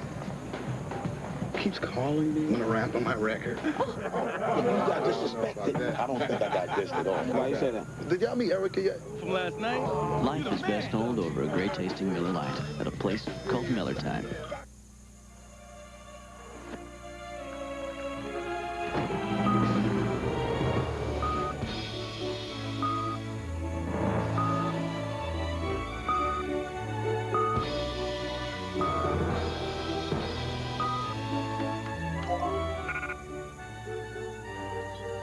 When software quickly connects supply and demand, that's one degree of separation. That's business with .NET from Microsoft. Bonds and the Giants struck first. Now the Angels are in a hole and look to even the series. Game 2 of the World Series. Next. Fox NFL Sunday is brought to you by Chevy Trucks. The most dependable, longest-lasting trucks on the road. Tampa Bay with 1 timeout left and a first down on the Eagle 22, and penalty markers down. Rob Johnson still running with the ball. They're going to call Darwin Walker on that one. And those whistles were his friend there. that would have gotten ugly out around the corner. Encroachment, 97 defense. 5-yard penalty. And that was on Darwin Walker. 5-yard penalty. Want to remind you, game 2 of the World Series tonight. The Giants with a 1-0 lead over the Anaheim Angels. Joe Buck and Tim McCarver will be in Anaheim for that game right here on Fox. Dick Stockton along with Troy Aikman and Chris Collinsworth. Pam Oliver as well. 5:34 to go in the 4th. Tampa Bay trailing by 10. First down and 5 on the 17, and a shuffle pass to Mike Allstott. And Allstott manages to get to the 15-yard line, short of the first down by about 3. You know, Rob Johnson is a guy that has plenty of experience with these 2 wide receivers. He was a teammate of Keyshawn Johnson at USC and was a teammate of Keenan McCardell when he was at Jacksonville. So he's going to feel right at home throwing to these 2 guys. Keyshawn Johnson out of the game right now. He has caught 3 passes for 38 yards. Second down and 3. And Rob Johnson stepping up will run and get the first down. Close to the 10 and at the 10-yard line. And Sean Barber on the stop, picking up 5 yards. So Tampa Bay not in that bad a shape right now, Troy. No, and I think that's one of the things Rob Johnson brings to this offense is his ability to run. And he was looking for Keenan McCardle here in the corner of the end zone and had a lane that opened up for him. So he takes it. His scrambling and his mobility is really his strength as a quarterback, and that's something obviously that Brad Johnson does not bring to this team. First and goal at the 10. Bucks, Johnson being chased. And he is going to run out of bounds and gets hit hard as the flag goes down. Carlos Evans running into Rob Johnson. And the flag goes down, and the personal foul called against Carlos Evans. I don't know about this. Well, although you got to protect the quarterback. Well, first of all, Rob Johnson is lucky that he got the call, whether it was deserved or not. He should have thrown this ball away. He loses yardage by running out of bounds here. And except it was apparent that he was running out of bounds, I think, right here. And they go to the head right there with the forearm, and that's what they call. And these guys have got to know you cannot go to the head on a player, although right there it looked like he got him more of a shoulder pad than what it did the helmet. But you're right. It's a play that shouldn't have happened. He was run out of bounds, and Rob Johnson's fortunate on that one because he should have thrown it away. I didn't know, but I do know now. Good call. And I think the officials, if you see the quarterback trying to get out of bounds, they expect those defenders to let up. Whether you like it or not, that's what they're looking for. First and goal now at the 6 for the Buccaneers. And they give it to Pittman. Pittman fumbles, and the Eagles have it, I believe. And they blow it dead. There was some sort of motion before that play took place. The officials were waving that play off before the ball was ever snapped. What a break for the Bucs. Well, that's 2 plays now in a row that it's good breaks for the Bucs. Prior to the snap, false start, 67 offense. That's the best false start penalty any down. team has had in the league this year. And it was... And it looks like Hugh Douglas is on the ground. You look at the top of the screen here. Right Kenyatta Walker, the right tackle, who that's the best offside penalty he's ever had. The best false start penalty, Hugh Douglas, the linchpin of the Eagles defensive line, and their top pass rusher is down on the field, hurt.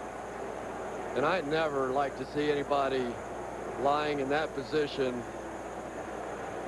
and not moving. Rob, good job if you read John Gruden's lips. And he has done a good job in a very difficult circumstance going up against a tough defensive team, trailing by 10 on the road, coming in for injury. Douglas is moving now. Hugh Douglas is moving. And he just turned over. He's up.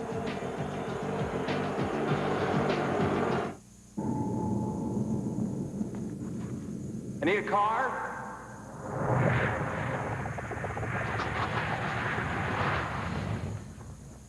No, a convertible, a red one, with under 15,000 miles. Autotrader.com. With 2 million new or used cars, you can find the one you really want. And with millions of shoppers, you can sell the one you already have. It's the ultimate automotive classified site. Autotrader.com. Your car is waiting. Hey, can I write a check for this? I just need to see some ID. Hold that thought. Eunice, hi. Come on. Okay, so I was in a movie with an extra, Eunice, whose hairdresser, Wayne, attended Sunday school with Father O'Neill, who plays racquetball with Dr. Sanji, who recently removed the appendix of him who dumped you sophomore year. So you see, we're practically brothers. Tired of looking for ID? Use the Visa Chair Card to get you in, out, and on with life. I forgot my ID again. If you've got a birth favorite, eating good in the neighborhood. What's the most important rule when visiting the zoo? Oh my God! Never feed the animals. Going to fire tranquilizer darts at the tigers. So the plan is to piss them off and keep them awake just long enough so they can take it out on us? Hold on a sec. The Malcolm premiere, a full hour at its new time, 2 weeks from tonight on Fox. Hugh Douglas roaming the sideline for the Eagles. And the Buccaneers with first and goal at the 11-yard line. Very fortunate that they still have possession of the ball. And there's Rob Johnson's pass. Thrown over everybody. And they won't call intentional grounding there because you can throw it out of the end zone as long as there's a receiver there. Carlos Simmons coming unblocked here, and one of the dangers of going to that cluster tight formation over there is you bring people into play as far as the blitz is concerned, and it's one of the things that Brad Johnson didn't want to do a lot of in this ball game. Douglas had the wind knocked out of him. He's all right. Second and goal.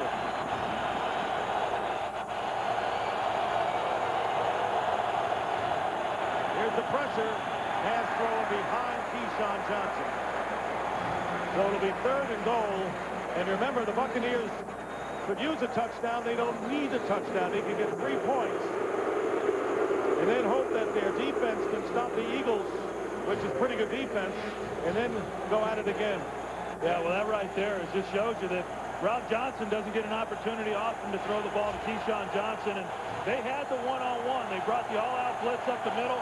Rob Johnson saw it and was unable to get the ball to Keyshawn on the slant. Douglas is back. Third and goal.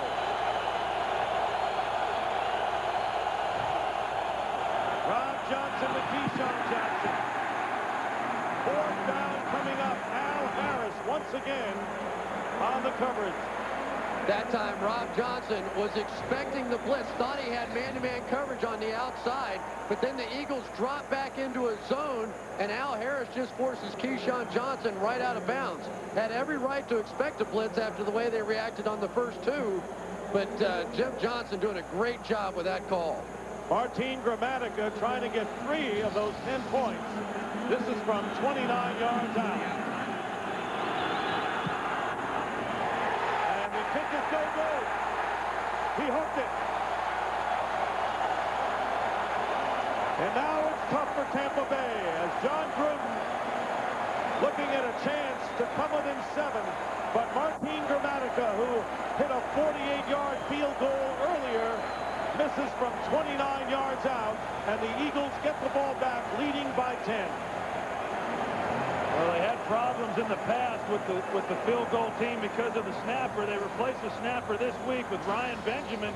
The snap looked like it was fine. The hold looked like it was fine. Gramatica just yanks this one left.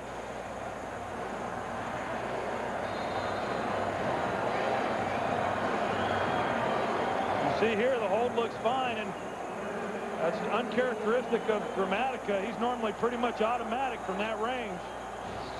Tampa Bay has 1 timeout left, and Donovan McNabb hands off to Deuce Bailey, who has gained 83 yards on the ground.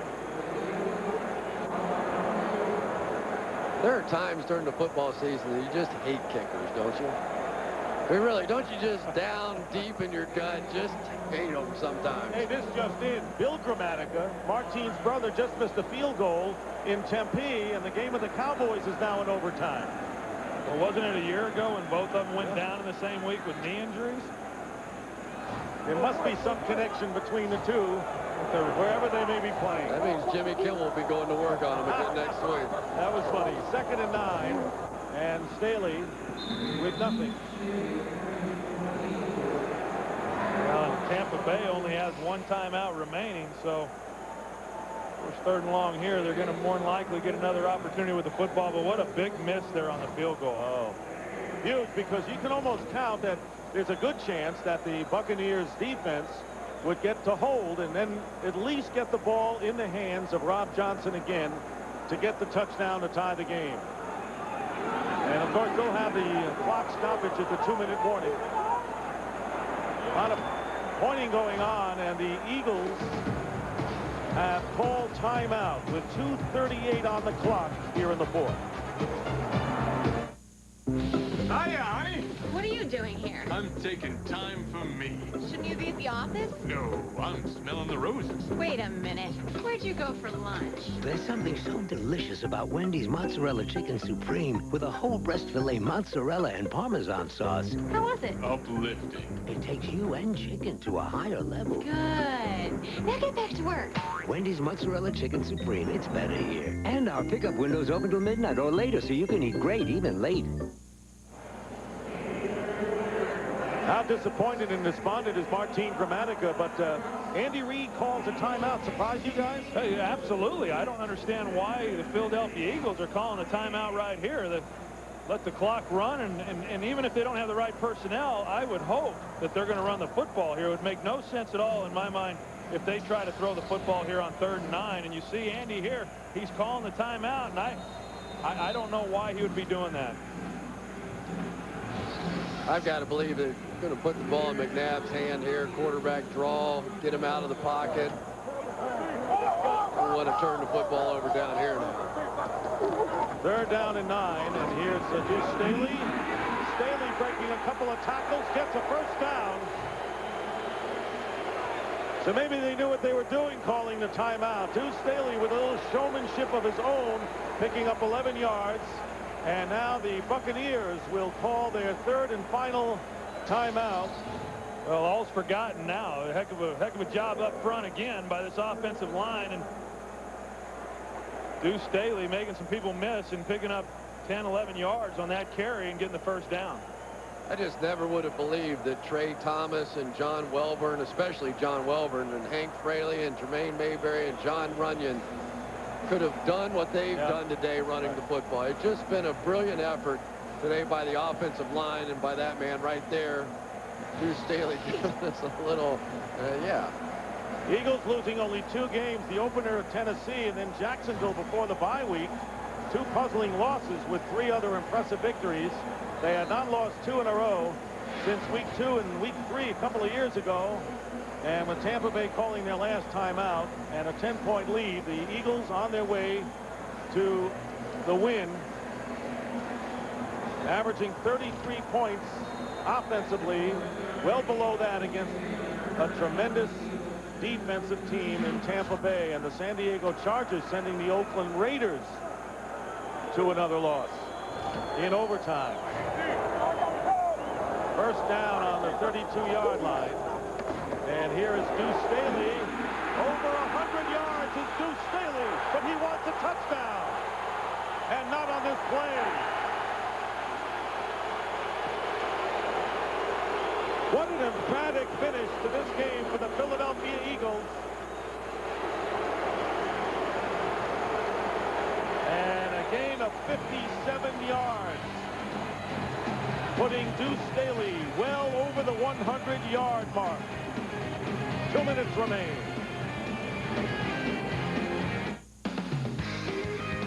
Fox NFL Sunday is brought to you by I Spy in theaters everywhere November 1st. Some say he's still out wandering these hills, looking for his lost head. It's a true story. Okay, time to go to bed. For when you need it most. Uh-oh. Our longest lasting Energizer Max ever. What was that? Energizer Max. Do you have the bunny inside?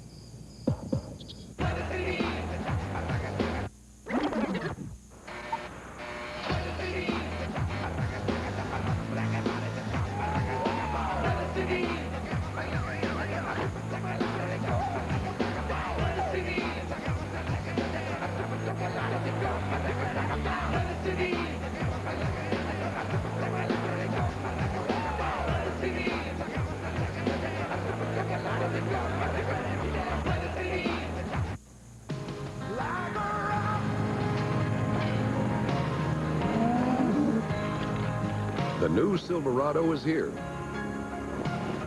Now with quadra-steer 4-wheel steering, it's the most maneuverable auto, the truck from Chevy.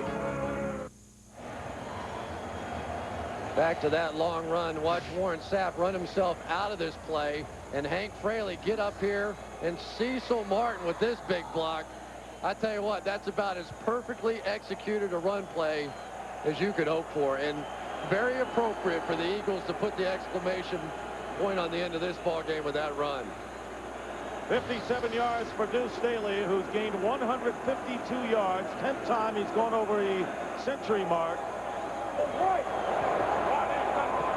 And the Eagles are just going to take the knee. So the nightmare continues for Warren Sapp and the Tampa Bay Buccaneers, who came in with high hopes after losing 2 wild card playoff games in each of the last 2 years to Donovan McNabb and company. And at one point, the Bucs had a 7-3 lead, scoring a defensive touchdown and befuddling the Eagles offense.